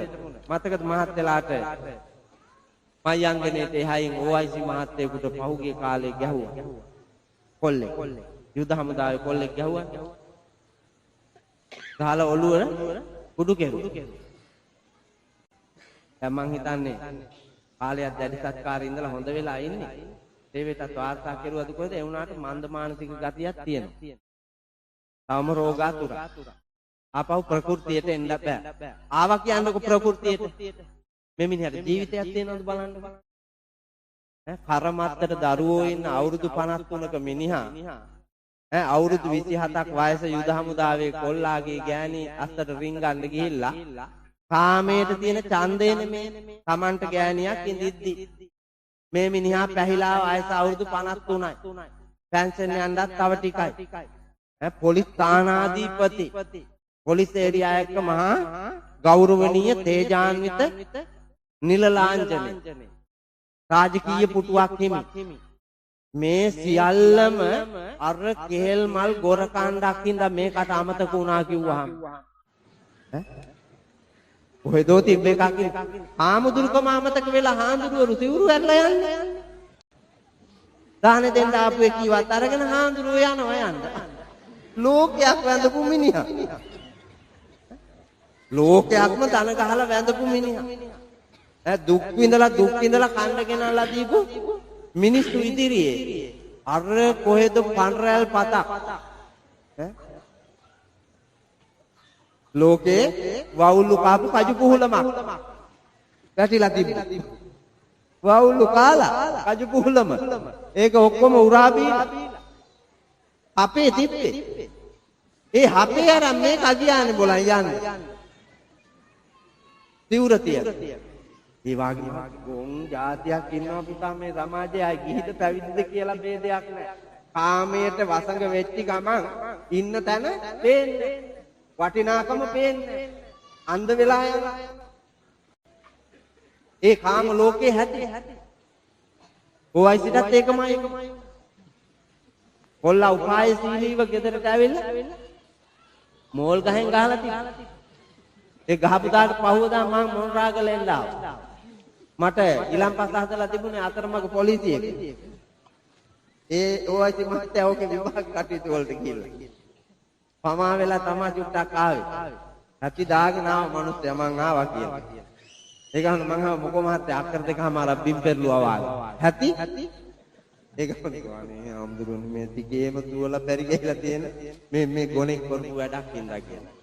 ඒ ගමන මං කතාව ඇහුවා මට චිත්‍රපටියක් වාගේ පුතාගේ චිත්‍රපටියක් වාගේ මේ කාරින් ගන්න ගිහිල්ලා ඉවලා උගේ කොල්ලගේ මෑන්දේ බුදිලු මේක යනකොට මෝල් ගහත්තලා ගහලා තිබුණා ගැහිල්ලක් මහත්තයා මෝල් ගහත් දෙකට කැඩිලා ඇඳ වියලක් දෙකට කැඩිලා ඕයිසිගේ ඔළුවත් දෙකට කැඩිලා ඔච්චර වේගයක් එන්නේ නැද්ද බලන්නකො ඔච්චර වෛරයක් එන්නේ නැද්ද මේ කාම ලෝකයේ ස්වභාවය කාට හරි පුළුවන්කම තිබුණා නම් ඒ වෙලාවේ ඉදින්දගේ මහත්යාට හිමිකම තිබුණා නම් ඒකිට ඕන දෙයක් කරගත්තා වයි මම යනවා අයින් වෙලා යන්න කියලා මන් නිදහසේ ජීවත් වෙනවා යන්න හිත නැමුණා නම් ඒ කාමයට වසී නොවි කොල්ලා දේශයක් උපත ගන්න නැතුව මෙත්තිදින් යන්නේ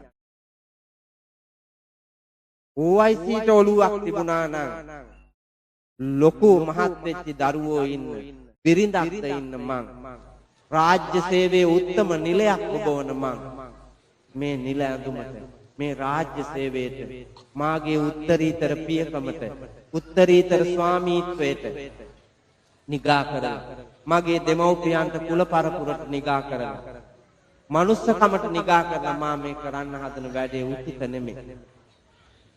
මිනිසුන්ට හැඟීම් පහළ වෙන්න පුළුවන්. හැබැයි හැඟීම එළියට නොදා ප්‍රායෝගික ලෝකයට එන්න නොදී අතුලෙම මරන්න පුළුවන් නම් ඒ මිනිහා දක්ෂයෙක්. ඒ දක්ෂතාවය ඕන.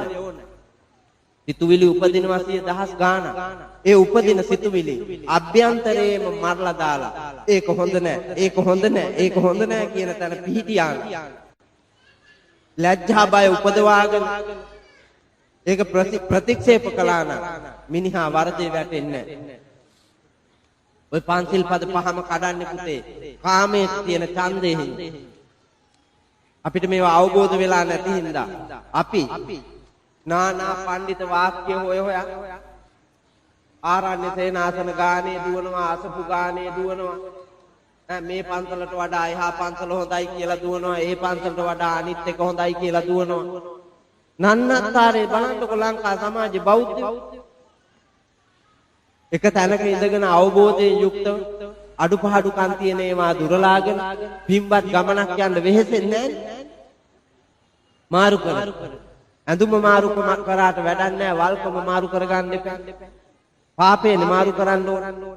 තන මාරු කෙරුවට වැඩක් නැහැ. මිනිහාගේ වැරදි මාරු කරගන්න ඕන. මේ පන්සලෙන් තරහ වෙලා එහා පන්සලට යන්න. මේ ගෑණි අතහැරලා වෙන ගෑණියක් ගන්න. ඒක නෙමෙයි වරද අතාරින්න. වරද අතහැරලා නිවැරදි වෙන්න ඕන තැනක ජීවත් වෙන්න පුළුවන්. ජීවත් පැවිදිවත් ස්ත්‍රීවත් පුරුෂවත් අපි ඔක්කොම මානවයෝ. අපි ඔක්කොටම හිතන්න පුළුවන් ශක්තිය තියෙනවා. අතීත වර්තමාන අනාගත කියන තුන් කල් දක්නා නුවණින් හොඳ නරක දෙක විමර්ශනය කරමි. ලැජ්ජා බය උපදවාගෙන සංස්කෘතිය, ජාතිය, ආගම දහම, නීතිය, අභිචාර විදි මේවා ඔක්කොම අපිට වැට බැඳලා තියෙනවා. අපිව රකින්න. සංස්කෘතිය පැත්තකින් හේතු වෙනවා වැරදි කරන්න නොදී. නීතිය පැත්තකින් බලාගෙන ඉන්නවා වැරදි කරන්න නොදී. ආගම දහම පැත්තකින් බලාගෙන ඉන්නවා වැරදි කරන්න නොදී. ජාතිකත්වයේ පැත්තකින් ඉන්නවා වැරදි කරන්න නොදී. අභිචාර විදික්‍රම තියෙනවා වැරදි කරන්න නොදී.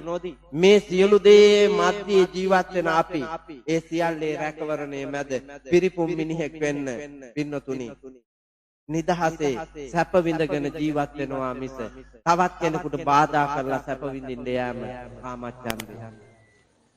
අවසානයේ ඕයිසි මාත්‍යා දැඩි සත්කාරේ දුක් විඳ කාලේ අර සියලුම අභිමානයන් නැති කරගත්තා. පොලිස් ප්‍රතිතුමා බලන්න මොනතරම් මම දැක්කා මේ ඌව පළාතේ නායක හාමුදුරු කෙනෙක් මේ ඊයේ පෙරේදා හිරේ ගියා. නිදහම් කඩන්න ගියා. මේ ශ්‍රේෂ්ඨ මිනිස්සු පෙරේතකම හින්දා කරගන්න දේවල්. දා අවබෝධයේ ඔබ ජීවිතයේ මේ ඉන්ද්‍රියයන් පිනවන එක කාටවත් කරදරයක් නොවෙන්න පිනවන්න වග බලා ගන්න එකයි පින. කාමච්ඡන්දයෙන් අත මිදෙනවා කියන්නේ එහෙම නැතුව එහිම ඇලුනොත් ඔබ අපායට යනවා මිසක් ඔබ නිවනට යන්නේ නැහැ. මෙතන ඉන්න හැමෝටම කාමච්ඡන්දය තියෙනවා. ඒ හින්දා ඔබ මෝඩයි. කාමච්ඡන්දය තියෙනවා ඒ හින්දා ඔබ මෝඩයි. දැන් නැන්දම්මලා මන් දිහා බලන්න ඔක්කොම නැන්දම්මලා මන් දිහා බලන්න. නැන්දම්මලා ඔක්කොම ඉන්නේ ඊළඟ පදේ. මොකද්ද? වෛරය. ව්‍යාපාද කියලා කියන්නේ වෛරය. නැන්දම්මලා පුතේ පුදුම තරහකින් ඉන්නේ ලේලිත් එක්ක. ලේලි තරහෙන් නැන්දම්මත් එක්ක. මේක මේ මානව ලෝකයේ පිරිමි ගාව නැති එකක්. පිරිමි බලන්නකො නැන්දම්මට වෛර කරනවාද කියන්නේ? නෑ. ඒ වගේම ලේලිට වෛර කරනවාද මාමා? නෑ. හැබැයි අරුන් දෙන්න තියන්නම බෑනේ. එවුන් දෙන්න තියන්නම බෑ. මේක ගෑනු කොමට ආවේනික එකක්ද? මේ ලෝක ඉතිහාසයේ ඉඳලාම එනවා මේක. මට ප්‍රහේලිකාවක්. ඇයි මේ? මම ඊට පස්සේ ඔක හොයලා බැලුවා. හොයලා බැලුවාම මම දැක්කා ගැහණියක් වෙලා උපදින්නේ පිරිමියෙක් වෙන්න තරම් පින් මදි හින්දා. පිරිමියෙක් වෙන්න තරම් පුණ්‍ය බලය මදි හින්දා තමයි ගැහණියක් වෙලා ඉපදිලා තියෙන්නේ. ඇත්තද ස්වාමීන් වහන්සේ? ඇත්ත නේන්න? ඇත්ත තමයි. බලන්නකො පිරිමියෙකුගේ ජීවිතේ ගැහණියෙකුගේ ජීවිතේ කර්මානුරූපව ගැහණියෙක් වීම නිසාම පිරිමියෙක් වීම නිසාම සැප දුක දෝලණය වෙන විදිය. අඹු සැමියෝ යුවලක් ගැන මම කියන්නම් උදාහරණයට. අඹුවයි සැමියයි දෙන්න කැමැත්තෙන් කසාද බැඳලා දෙන්නාම සතුටින් ජීවත් වෙන්න උත්සාහ කරනවා. ජීවිතේ විඳිමින්. ඒ අතරේ දරු ගැබක් හට ගන්නවා. දරු ගැබ හටගන්නේ කාගේ බඩේද? හයිය තියෙන හින්දා මිනිහාගේ බඩේ ඉපදෙන්න බෑද? බර උස්සන්නත් පුළුවන්. ඇඟේ හයියක් තියෙනවා. ඒ හින්දා මිනිහාගේ බඩේ ඉපදුනා නම් මොකද? නෑ උපදින්නේ ගෑණිගේ බඩේ. දැන් බර උස්සන්නේ කවුද? ගෑණි. නව දෙකුත් ගාන. බබා කාගේද? බබා අරුගේ. බර උස්සන්නේ මේකේ. බබා වැඩෙන්න මොකද වෙන්නේ? ඉඳ ගන්න බෑ, නැගිටින්න බෑ, නිදියන්න බෑ, හරිහාමන් කෑමක් බීමක් කන්න බෑ, උණු වතුර ටිකක් බොන්න බෑ. බබා වර්ධනය වෙන්න මස් තීරු ඉරිලා, මාංශ පේශි ඉරිලා, වේදනා දැනෙන්න ගන්නවා. ඊට පස්සේ මූණ කට ඉදිමෙනවා, අතපය ඉදිමෙනවා. දරුවා බිහි කරන්න ගියපුවාම ඒ 9 මාසයක දින ගානක් ඇතුලේ ජේසුස් වහන්සේට ඇන ටිකයි ගැහුවේ ගෑණිට වැඩි. කීයක් විදිනවද අප්පා? මිනිහත් එක්ක බයිසිකලේ යනවා. මිනිහා බයිසිකලයට වෙලා හැන්ඩල් එකට ඔලුව තියාන බුද්ධි පාරේ. ගෑණි මිඩ්ඩයිස්ටෝන් ළඟාවට ගිහිල්ලා අත මෙහෙම කොල්ලන් මිරිකාගෙන තාත් මිටි කාගෙන ඉඳලා අඟල් දෙකක් විතර දිග කට්ටෙන් යන්නාම මූණ ඇඹුල් කරගෙන එනවා. මොකෝ මිනිහා ඔලුව උස්සලා මොකෝ ගන්නවා ඔක යන්න. හරියට මිනිහා විද්දා. කී ගමනක් එහෙම විදිනවා කියලා දීලා. අරුට එකක්වත් විද්දාද? අරුට විද්දේ නැහැ. හැබැයි බබා කාගේද? උගේ. බබා උගේ. අනුන්ගේ බර කරේ තියාගෙන දැන් අන ගහගන්න. ඒකොල්ල බබා හම්බෙන දවසෙත් එහෙම ගෑණි මරණය ජීවිතයත් අතර වේදනාවක් විඳිනවා. මෞකම ලෝකයට ගන්න දරුවව බිහි කරන්න. මිනිහා ඉස්පිරිතාලේ ඉස්සරහා කොරිඩෝවේ පත් තියලා කකුල අපිට කකුලක් දාලා ඉඳගෙන ඉන්නවා. ගෑණි හරි ලේබර් රූම් එකේ කෑ ගහනවා බබා හම්බෙන්න අමාරු වෙලා. යාළුවෝ ඇවිල්ලා මේක ගාව හිට ගන්නවා. මූණ දිහා බලලා යාළුවන්ට කියනවා පුතෙක්ලු ඉන්නේ මල් පුතෙක්ලු ඉන්නේ මල්ලි කියලා මේක අර කිමරෙන්ඩ හදනවා. මේක පුතෙක්ලු මෙතන ඉඳගෙන. මට කියන්න දැන් මේක ගෑනු කොම මත කරුමයක් නෙමෙයිද? එහෙව් එකේ එහෙම බාල ගෑනු කොමක් හම්බෙලා තියෙද්දි තමන් ගෑනු කොම ඇතුලේම ගෑනුන්ටම වෛර කරනකොට ඊළඟ භවයට යන ඔබට උරුම වෙන්නේ ආය මොකක්ද? ඊටත් වඩා වේදනා සහිත කරුමයක්. ඔබට තේරෙන්නේ නැහැ නැන්දයි ලේලි දෙන්නගේ අරගලේ කොහොම කරුමයක්ද කියලා. මෙදා ඔය අංග විකල නැති අංග සම්පූර්ණ රූපකායක් ඇති ගෑණියක්.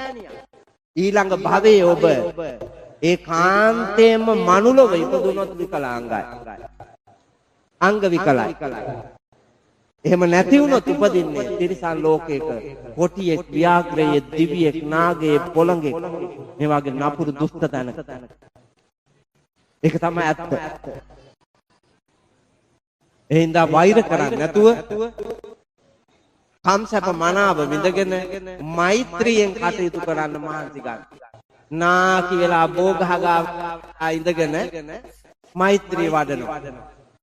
උඩ දිසාවේද, යට දිසාවේද, උතුරු දිසාවේද, දකුණු දිසාවේද, නැගෙනහිර දිසාවේද, බටහිර දිසාවේද අභාගේ වූ සියලුම සත්වයෝ නිදුක් වේවා, නිරෝගී වේවා, සුවපත් වේවා, දුකින් මිදේවා, නිවන් දකීවා.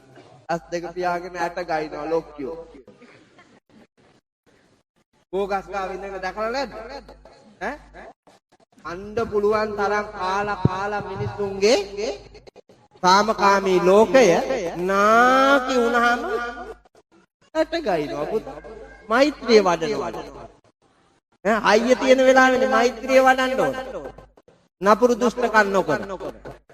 හෘද සාක්ෂියට අනුව සියලුම පිරිමි බලන්නකෝ ඔබේ අම්මයි ඔබේ නෝනයි. සියලුම පිරිමි බලන්න මම මේ කියනවාට. මහත්යක් කලාතුරකින් තමයි ඉන්නේ. නෝනයි ස්වාමියාගේ අම්මයි මෛත්‍රිය. යක්කුවාගේ නැත්තම් යක්කුවා. ඒ තරම් දුෂ්ට තැනක ඉඳා පින්නතුනි මේ ලෝකයම ගිනි ගත්ත එකක් වෛරය. ඔය රටවල් වල තියෙන යුද්ධේ ඔක වෛරය. ඔක තමයි පින්නතුනි ක්‍රෝධය කියලා කියන්නේ. දේශපාලඥයෝ ඔය කුලල් කා ගන්න. ඔක ක්‍රෝධය. වෛරී ස්වභාවය. මේ සමාජය ඇතුලේ අපිට පේනවා වෛරී ස්වභාවය. මේ වාගෙන් ගිනි ගන්න. සමාජය ඇවිලෙන්න ගන්න. සමාජය විනාශ වෙනවා.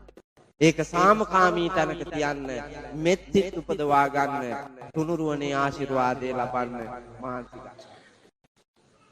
තුන්වෙනි නිවනට බාධා කරන ධර්මතාවය තීන මිද්ද. වෙලාවේ හැටියට තුනක්වත් කියනවම නිවනට බාධා කරන. ඒ තුන කියනකොට ඔක්කොම මෝඩය තමයි. නේ? දැන් කාමච්ඡන්දේ තියනවද නැද්ද කියලා ඔබට පේනවා. ව්‍යාපාදේ තියනවද නැද්ද කියලා ඔබට පේනවා. තීන මිද්ද කියන්නේ සුදු මාත්‍යා ළමයි. මොකද්ද තීන මිද්ද? ඒක කියනකොටම දැනෙනවනේ. දැනෙන්නේ නැද්ද? තීන ඇකුළුණු ගතිය. මිද්ද මිදුණු ගතිය. ඇකුළුණු මිදුණු ගතිය කියලා කියන්නේ කම්මැලිකම. වැස්ස එනකොටම ඇකිලෙනවා. වැඩ කරන්න බෑ. අප්පෝ වැස්සක් එන්නේ. සීතලයි. දැන් බෑ. පිනිබානවා. දැන් බෑ. බඩගිනි. දැන් බෑ. අවුවසර වැඩි. දැන් බෑ. තව කල් තියෙනවා. අද මොන්නේ. මේ විදිහට මිනිහා ගුලි ගහන්න ඇකිලෙන්න මිදිලා ඉන්න උත්සාහ කරන ගතියට කියනවා තීන මිද්ද කියලා. ඒකට අපි විවාහාරි භාෂාවේ කියනවා කම්මැලිකම. කම්මැලියෝ කොච්චර ඉන්නවද බලන්න. මේ සමාජයේ බුදුම කම්මැලියෝ ගොඩන්නේ. රාජ්‍ය සේවයේ ගත්තොත් මාත් කම්මැලි ගුහාවක්. රාජ්‍ය සේවයේ කම්මැලි ගුහාවක්. පඩියට වැඩ කරන්නේ නැහැ. මම දන්නවා බොහෝ රාජ්‍ය සේවකයෝ පඩියට වැඩ කරන්නේ නැහැ. මාත් රාජ්‍ය සේවයේ හිටියා, ඉස්කෝලෙත් හිටියා, පිරිවෙනෙත් හිටියා, පළාත් සභාවෙත් හිටියා අධ්‍යාපන අමාත්‍යාංශ. ඒ ඉඳලා මම දැකලා ඒක නිවැරදි කරන්න බොහෝ උත්සාහයක් ගත්තා. නමුත් මං චූටි වැඩි හින්දා මට බෑ. ඒ ගමන මං ඉල්ලාස් වුණා රස්සාවේ. දැන් අවුරුදු 14කට කලින් ඉල්ලාස් වෙලා ආවෙන්නේ. ඒක ගැලපෙන්නේ නැහැ මහානකමට කියලා. ඒ තරම් කම්මැලියෝ ඉන්නේ මේ රට හිඟා කන්නේ ඇයි? රට හිඟා කන්නේ කම්මැලි නිසා. වැඩ නොකරන නිසා. හොරකම නවත්තලා දිරියෙන් වැඩ කෙරුවා නම් මේ රට හදන්න මහත්තයා අවුරුද්දක් දෙකක් තුනක් හොඳටම. ඒ තරම් සම්පත් තියෙන රටක් මුළු ලෝකෙම නැහැ. මම ලෝකේ ඇවිදලා තියෙනවා. ඕම් මේ කාලේ හිම වැටිලා ලෝකේ හිම කඳු වලින් වැහිලා තියෙන්නේ බටහිර රටවල්. අයිස් ගස්වල කොළ නැහැ, මල් නැහැ, ගෙඩි නැහැ, අල නැහැ, දලු නැහැ, මොනවත් නැහැ. අහගෙන හිටියා පහුගිය දවස්වල තව රටක ලැබු ගිනි ඇවිල්ලා ගිනි ගන්නවා. අපේ රටේ මොනවද නැන්නේ මාත්‍යා? ලැබු ගිනි නැහැ, නියඟ නැහැ, ගම් වතුර නැහැ, සුලිසුලන් නැහැ. ඒ වගේම හිම වැටෙන්නේ නැහැ. 365 දවසේම හිරු දෙවියෝ ලංකාව දිහා බලනවා. වැස්ස වලාහක දෙවියෝ ලංකාව දිහා බලනවා. මිහි තලය ගිනි කඳු ගලාගෙන ගියපුවද? නෑ. ගල්පර වැසී ගියපුවද? නෑ. මිහි තලයේ අඩි 20ක් 25ක් රතු දුඹුරු පසින් සුසැදි රමණීය මහ පොළොවක් තියෙනවා. සරුසාර. මේ සියලු උරුමයන්ගෙන් සමන්විත අපි අවුරුද්දේ බලන්නකෝ හැම ගහකම මල්, හැම ගහකම කොළ, හැම ගහකම දලු, හැම ගහකම අල මොනවද නැත්තේ? මිනිසුන්ට ඕන තරම් ජීවත් වෙන්න පහසුව තියෙනවා. මිනිසු නිර්මාණය වෙන්නේ. මං ඊයේ එනකොට උදේ වරුවේ කැකිරි පිපිඤ්ඤයි කඩලා කොල්ලන්ට හොදලා ඒවා උර කරන්න කියලා ආවේ. කොල්ලෝ හැන්දෑ වෙනකොට සියල්ලම උර කරලා ඉවරයි කියලා කිව්වා. මං කිව්වා පාන්දර 5ට කෝල් එකක් දීලා දැන් මාකට් එකට යන්න 6 වෙනකොට ගිහිල්ලා දෙන්න කියලා. උදේම ගිහිල්ලා දෙනකොට ඒක පිරිසිදු. ඒ හින්දා දෙන්න කියලා. දැන් කොල්ලෝ ලස්ස 3ක් 4ක් ඒවා ටික දීලා ගෙනල්ලා ඇති. කැකිරි පිපිඤ්ඤ. තව ටික දවසක් යනකොට තක්කාලි බඩේනොයි කැඩෙනවා. ඒ වෙනකම්ම කැකිරි පිපිඤ්ඤය වලත් ආදායම ටික ටික හරියනවා. දෙහි කිලෝ 2500ක් යවුවා මම පහුගිය දවසේ. මිල අඩුයි. නමුත් රුපියල් ලක්ෂ 2-3ක් හම්බෙනවා. තෙල් ගැහුවද? නෑ. පෝර ගැහුවද? නෑ. රිලව් කනවද? නෑ. අලියෝ කනවද? නෑ. වඳුරු කනවද? නෑ. මහ පොළොව කෑ ගැහුවද? නෑ. කම්මැලි කුසීත බලු జాතියක් ඉන්න හින්දා හැමදාම අනුන්ට අතපාලා කණ්ඩ ඉන්නේ. මොනවා හරි දෙනවා කියපු ගමන් පොලිමේ ඉන්නේ. අය මට තියෙනවා ඒ හින්දා මං යන්න හොඳ නෑ ඔතෙන්ට ගන්න. ඒක නින්දාවක් කියලා ඉන්නවද? නෑ. අස්රසුම මේ තනමල් විල සල්ලි තියෙන උන්නේ අස්රසුම ගන්න. දුප්පතේ උන්ට දීලා තියෙන්නේ. නෑ. පෙරේත ಜಾති වුන් උපදින මහත්තයා හරක් වෙලා. ඔය හොරාට කන උන් ඉන්නව නේද? Tamanta අනවශ්‍ය දේ වංචා කරලා Tamanta නොගැලපෙන අවස්ථාව ගලපාගෙන හොරා කෑවොත් හරක් වෙලා උපදින්න. කඹුරන්න වෙනවා. සංසාර ගමන. අහලා තියෙනවනේ ජන කවියක් තියෙනවා. විල්යායක ගොම්බානක් පකාවුනි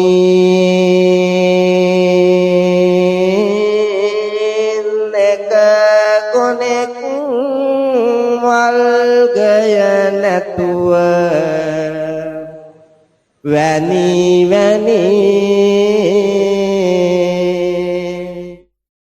වල්ගය ඇති ගොනා මැස්සන්ට බැටදුනි දුප්පත් කමත් වල්ගය නැති ගොනා වැනි හොරා කාපු ගොනාට වෙලා තියෙන්නේ මනුස්ස ලෝකයේ ඉඳලා හොරා කෑවා හොරා කාලා බරාදින්න හරකෙක් වෙලා ඉපදුනා. අන්සතු වස්තුව උදුරාගෙන කාපු එකේ අරුමේ. ඒක බලු විදිහටම කාපු හින්දා නැට්ටත් නැතුව ඉපදිලා. පුතා ගොනාට තියෙන වටිනා වස්තුවක් නේ වලිගේ. වලිගේ නැති වෙච්ච ගමන් මැස්ස එලවන්නේ මොකෙන්ද?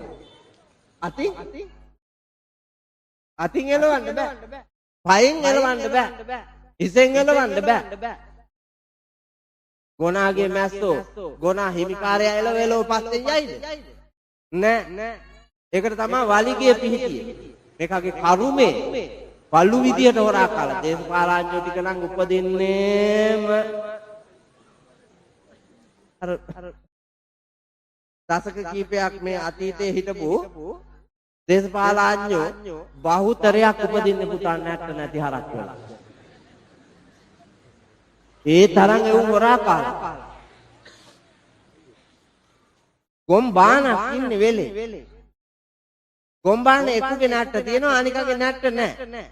නැට්ට තියෙන එක උගේ ඇඟේ වහනේ ඌ එලෝ ගන්න. ඒක එලෝනේ උනුත් අරකගේ වහන. පිටපැත්තේ උනුත් මේකගේ වහන. මේකගේ ඇඟේම තියෙන තීරි මාංශ උරා බොන. දැන් මූට තනකොළ කන්න දෙනවද? තනකොළ කන්න දෙන්නේ නැහැ. වතුර බොන්න දෙන්නේ නැහැ. නිදහසේ බුදියන්න බෑ. අරුන් ලේ බොනවා. එතකොට මේක කැලේ ඇත්තේ දුවනවා. එක තැනක ඉන්න බෑ.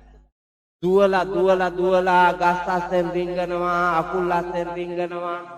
නානාවිද විදියට පෙරලෙනවා. ඒ අතර දුක් විඳ පුතේ ජීවිතේ ගෙවන. අය උට මල් පහන් පූජා කරලා පින් කරලා කරුමෙන් නිදහස් වෙන්න පුළුවන්ද? බෑ. කරුමේ ගෙවන්න ඕන. උපදින භවයක් ගානේ අර හොරා කාපු එකේ ආදීනව ගෙවන්න වෙනවා. එහෙනම් කම්මැලිකමට කුසීතකමට ඉඳලා අනුන්ට අතපාලා ජීවත් වෙන්න හිතන්නේ නැතුව දෑත දෙපය වීරියෙන් උට්ටාන විරියාදිගතේන බාහා බල පරිචිතේන සේදා වක්කිතේන ධම්මිකේන ධම්මලද්දේන භෝගේන බුදුරජාණන් වහන්සේ අනුදැන වදාරනවා ව්‍යග්ගපජ්ජ සූත්‍රයේදී දෑත දෙපය වැර වීරියෙන් දාඩිය වැක්කරනකම් මහන්සි වෙලා ධාර්මික ක්‍රමයකට මේ අතනාර ඔය ආයිනේ මූකලානේ වඩියක් ගහුවොත් 45 බැරල් එක්කද හොර රහසේ පෙරලාගෙන ගිහිල්ලා ඔට්ටු වෙලා කට්ට කරුවලේ වැටි ගානේ මඩේ වතුරේ දිරියෙන් තමයි දාඩිය දාගෙන ඔය වැඩේ කරන්නේ. හැබැයි ධාර්මිකද? නෑ අධාර්මිකයි. කෙටියට බලනවා. එක බැරල් එකයි රුපියල් ලක්ෂයයි එකමාරයි. එහෙනම් ආය ඔට්ටු වෙන්න ඕනේ නෑ. කුඹුරක් කියලා ආය මාස 4ක් බලාගෙන හිටියත් එච්චරයි. මේක දවස් 3යි වැඩේ ගොඩ. එහෙනම් කෙටි ආදායම හොඳයි. එහෙනම් ගහනවා වඩියක්. පොලිසියෙන් ගිහිල්ලා ඉවරලා කුදලාගෙන ඇවිල්ලා දාපුවාම හරියාම පොලිසියක් තිබ්බන එහෙමනේ කරන්නේ. කුදලාගෙන ඇවිල්ලා දානවා. එතකොට ඉවරයි. වඩියත් ඉවරයි. මුදලත් ඉවරයි. අරකෙත් තැපලා එන්න ඕන. දඩේකුත් ගහලා. දඩේ නම් මහා වික්‍රම එකක් වදින්නේ නැහැ. හීන් එකක් වදි. නමුත් අර යොදවපු දනේ ඉවරයි. ශ්‍රී ලංකා පොලිසිය සමහර අය ඉන්නවා දඩේ ගහන්නෙත් නැහැ. කූඩුවේ දාන්නෙත් නැහැ. ගොඩින්ම වඩියත් ඌටම දීලා හීනියට ගානක් අරගෙන මාරු වෙනවා. හීනියට ගානක් අරන් මාරු වෙනවා. ඔව්. ඉන්නවා. මං හොඳට දන්න OIC ලා ඉන්නවා. OIC පොලිසියට ආපු ගමන්ම වැලි අල්ලනවා, පස් කපනෙවුන් අල්ලනවා, ගස් කපනෙවුන් අල්ලනවා, හොර හරක්කාරයෝ අල්ලනවා, අරක්කු පෙරනෙවුන් අල්ලනවා, ගංජා විකුණනෙවුන් අල්ලනවා. මෙහෙම යුද්ධයක් තියෙනවා. හොඳ OIC කෙනෙක් ඇවිල්ලා කියලා සති දෙකයි මහත්තයා යන්නේ. සති දෙකයි. එතකොට OIC ලිස්ට් එක හදා ගන්නවා. අරක්කු පෙරනෙවුන් කී දෙනෙක් ඉන්නවද? විකුණනෙවුන් කී දෙනෙක් ඉන්නවද? ගංජාකාරයෝ කී දෙනෙක් ඉන්නවද? මස් කඩකාරයෝ කී දෙනෙක් ඉන්නවද? හොරහලක් අදිනෙවුන් කී දෙනෙක් ඉන්නවද? මෙව්වා ඔක්කොම හොයා ගන්නවා. වැලි කපනෙවුන්, වැලි ගොඩ දානෙවුන්. ඊට පස්සේ මාසෙට මෙහෙම රවුමේ ආවනේ. කාලහමි කෙනෙක් එහෙම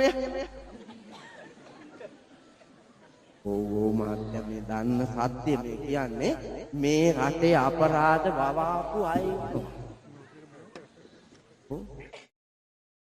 හැමෝම එක වාගේ නැහැ.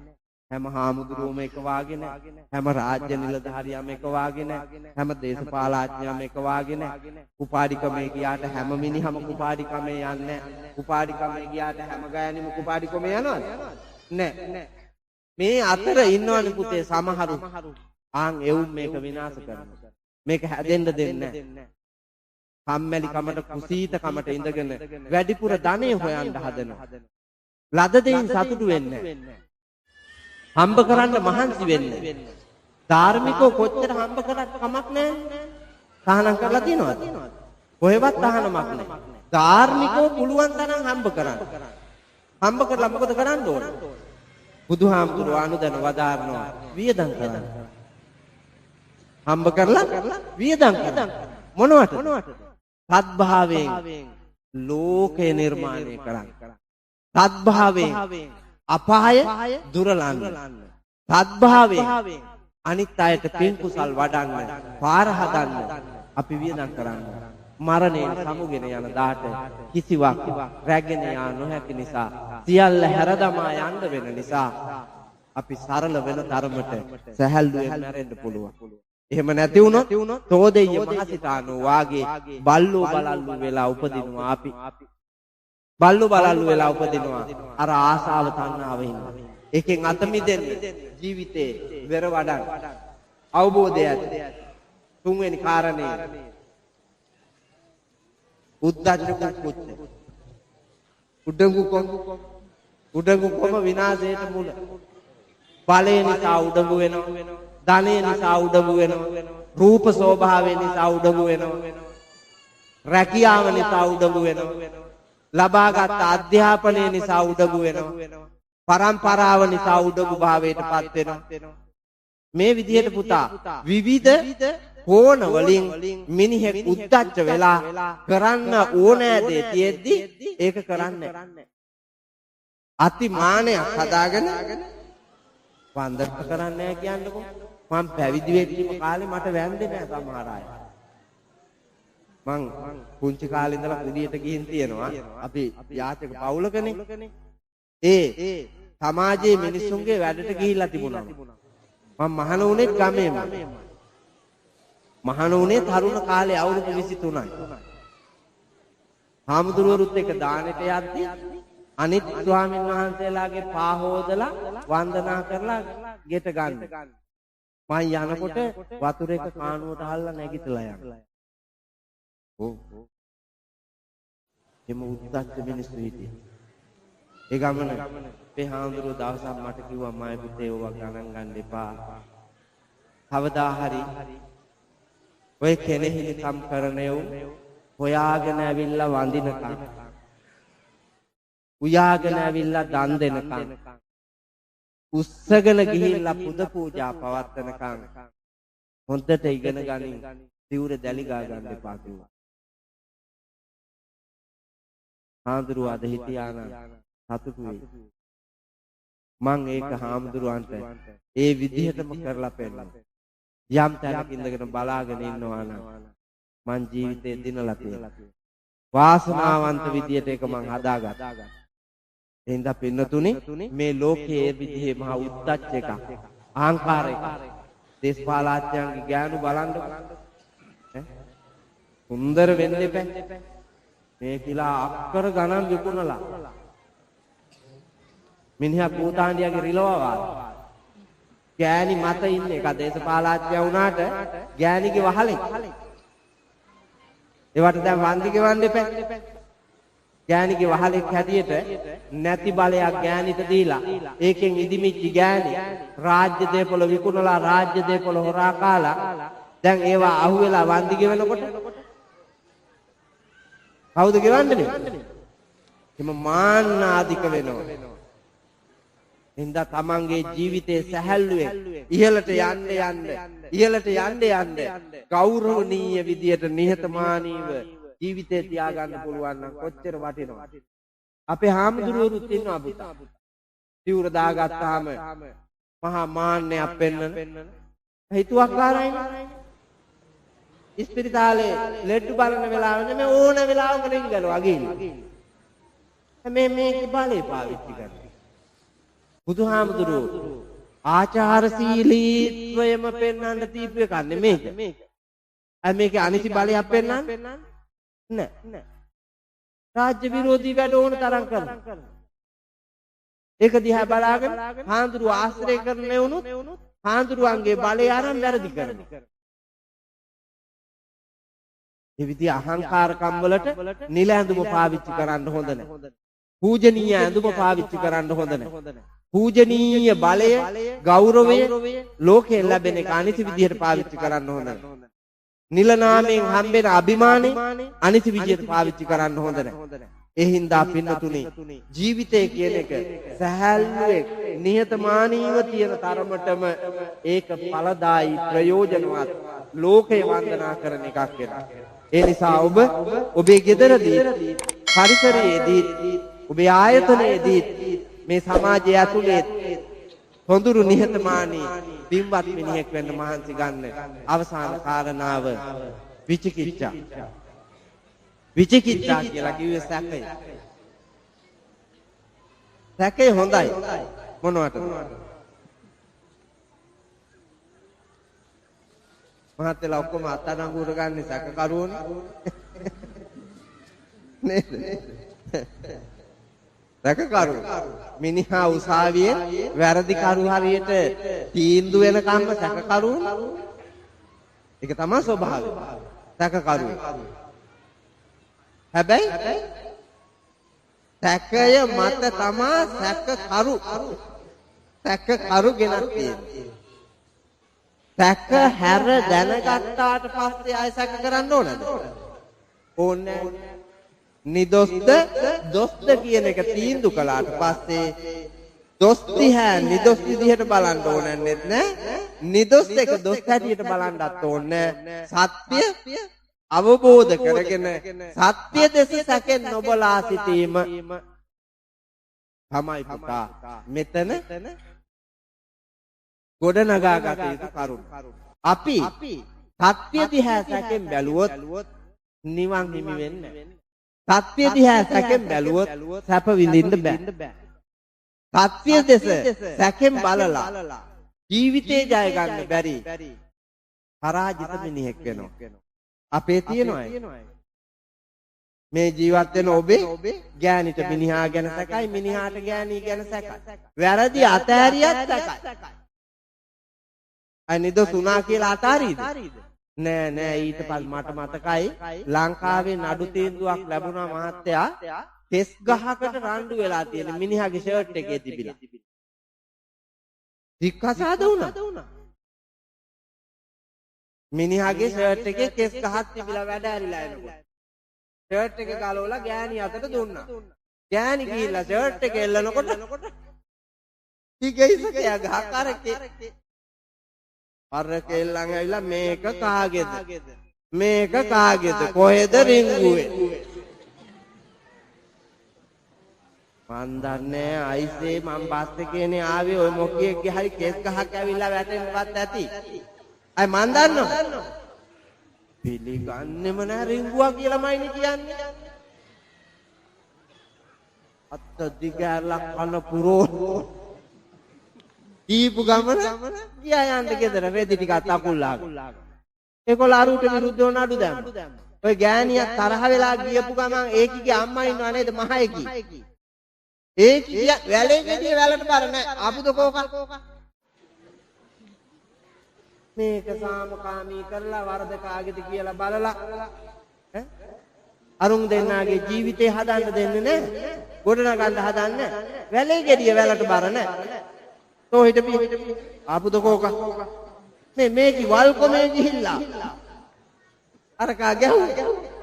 වල් වැඩක් කරලා ගැහුවා. කියන දේ අහන්නෙම නැති හින්දා දුන්නේ දඬුවම. නමුත් ඒක පිළිගන්න කැමති නැහැ. අවසානයේ දීග මගුල කඩා හිරිලා දෙන්නා දෙපොළක පිස්සෝ වාගේ වුණාට පස්සේ හූල්ලා වැටෙනවා. අපරාධේ කොල්ලා. හොඳ එකේ. මං ඒ වෙලාවෙ හිතුවේ නෑ. ඒ මිනිස්සයා හොඳ මිනිස්සෙක්. මං ඒ වෙලාවේ වැරදි තීරණයක් ගත්තා. අපි කියමුකෝ ඇත්තම කියලා. ඇත්තම කියලා. ඒත් ගැටලුවකට මුහුණ දෙන්න විදියක් තියෙනවා. ඒවා බුද්ධිමත්ව විසඳ ගන්න ඕන. මරාගෙන බෑ. ගැටලුව හදාගෙන බෑ. අපි වැරදිකාරයාම මැරුවා කියමුකෝ. නිවැරදිකාරයා හිරේ ඉන්න එපා. වැරදිකාරයාව මැරුවාම නිවැරදිකාරයා වැරදිකාරයා වෙනවනේ. නේද මහත්තයා? නිවැරදිකාරයා වැරදිකාරයා වෙනවා. ඊට පස්සේ ඒක මැරෙනකන් හිරපත් ගන්න ඕන. අරක මහ පොළොවේ වල දාන්න. මේ ලෝකේ හැටි. එහෙනම් අවබෝධය ඕනේ අපිට. සැකෙන් බලන්න බෑ. සැකෙන් බලන්න ඔබට අයිතිය තියෙනවා. නිසක වන තුරු සත්‍ය දකින්න තුරු සත්‍ය අවබෝධ කරගත්තට පස්සේ ඒ සත්‍ය වූ වස්තුව පිළිබඳව සැකෙන් බලන්න එපා. ඒක අවබෝධ කරගෙන ගන්න ඕන. ස්වාමියා බිරිඳ ස්වාමියා කසාද බැඳා නම් ඔබ බැඳලා තියෙන විශ්වාසා පරමා ඥාති අපි නැකම හදාගත්තේ විශ්වාසය මත. ඒක paludu නොකර අරන් යන්න. එතකම් වැරදි තියෙන්න පුළුවන්. හැබැයි එදාට ඒක සම්පූර්ණම නැති කරලා දාලා නිවැරදි තැනක පිහිටලා කසාද බඳින්න ඕන. දැන් සත්‍යවාදී විවාහයක ඉන්නවා. ඒ විවාහය දෙදරන්නේ නැති වෙන්න නිසක ගමනක් අරන් යන්න මහන්සි ගන්න. ලෝකේ පැවැත්ම තියෙන්නේ විශ්වාසය මත. ඒක තමයි ලෝකේ උතුම්ම නෑකම. ආරෝග්‍ය පරමාලාභා සන්තුට්ටි පරමං ධනං විශ්වාසා පරමා ඥාති නිබ්බානං පරමං සුඛං.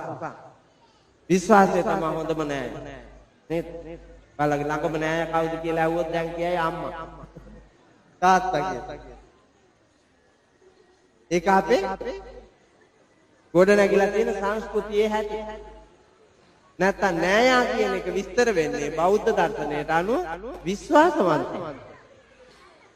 අම්මලා හුනියම් කරනවා දරුවන්ට.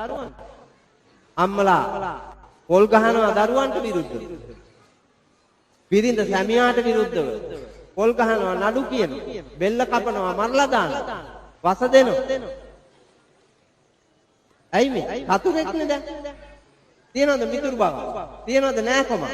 නෑ. ඒ නිසායි බුදුහාමුදුරුවෝ දැන් වදාලේ මේ විශ්ව සාධාරණ ලෝක සත්‍යයේහි නෑයා යනු විශ්වාසවන්තයා. විශ්වාසයේ තියෙන තාක්කල් තමයි නෑකම පවතින්නේ. විශ්වාසයේ බිඳිච්ච දවසට නෑකම ඉවරයි.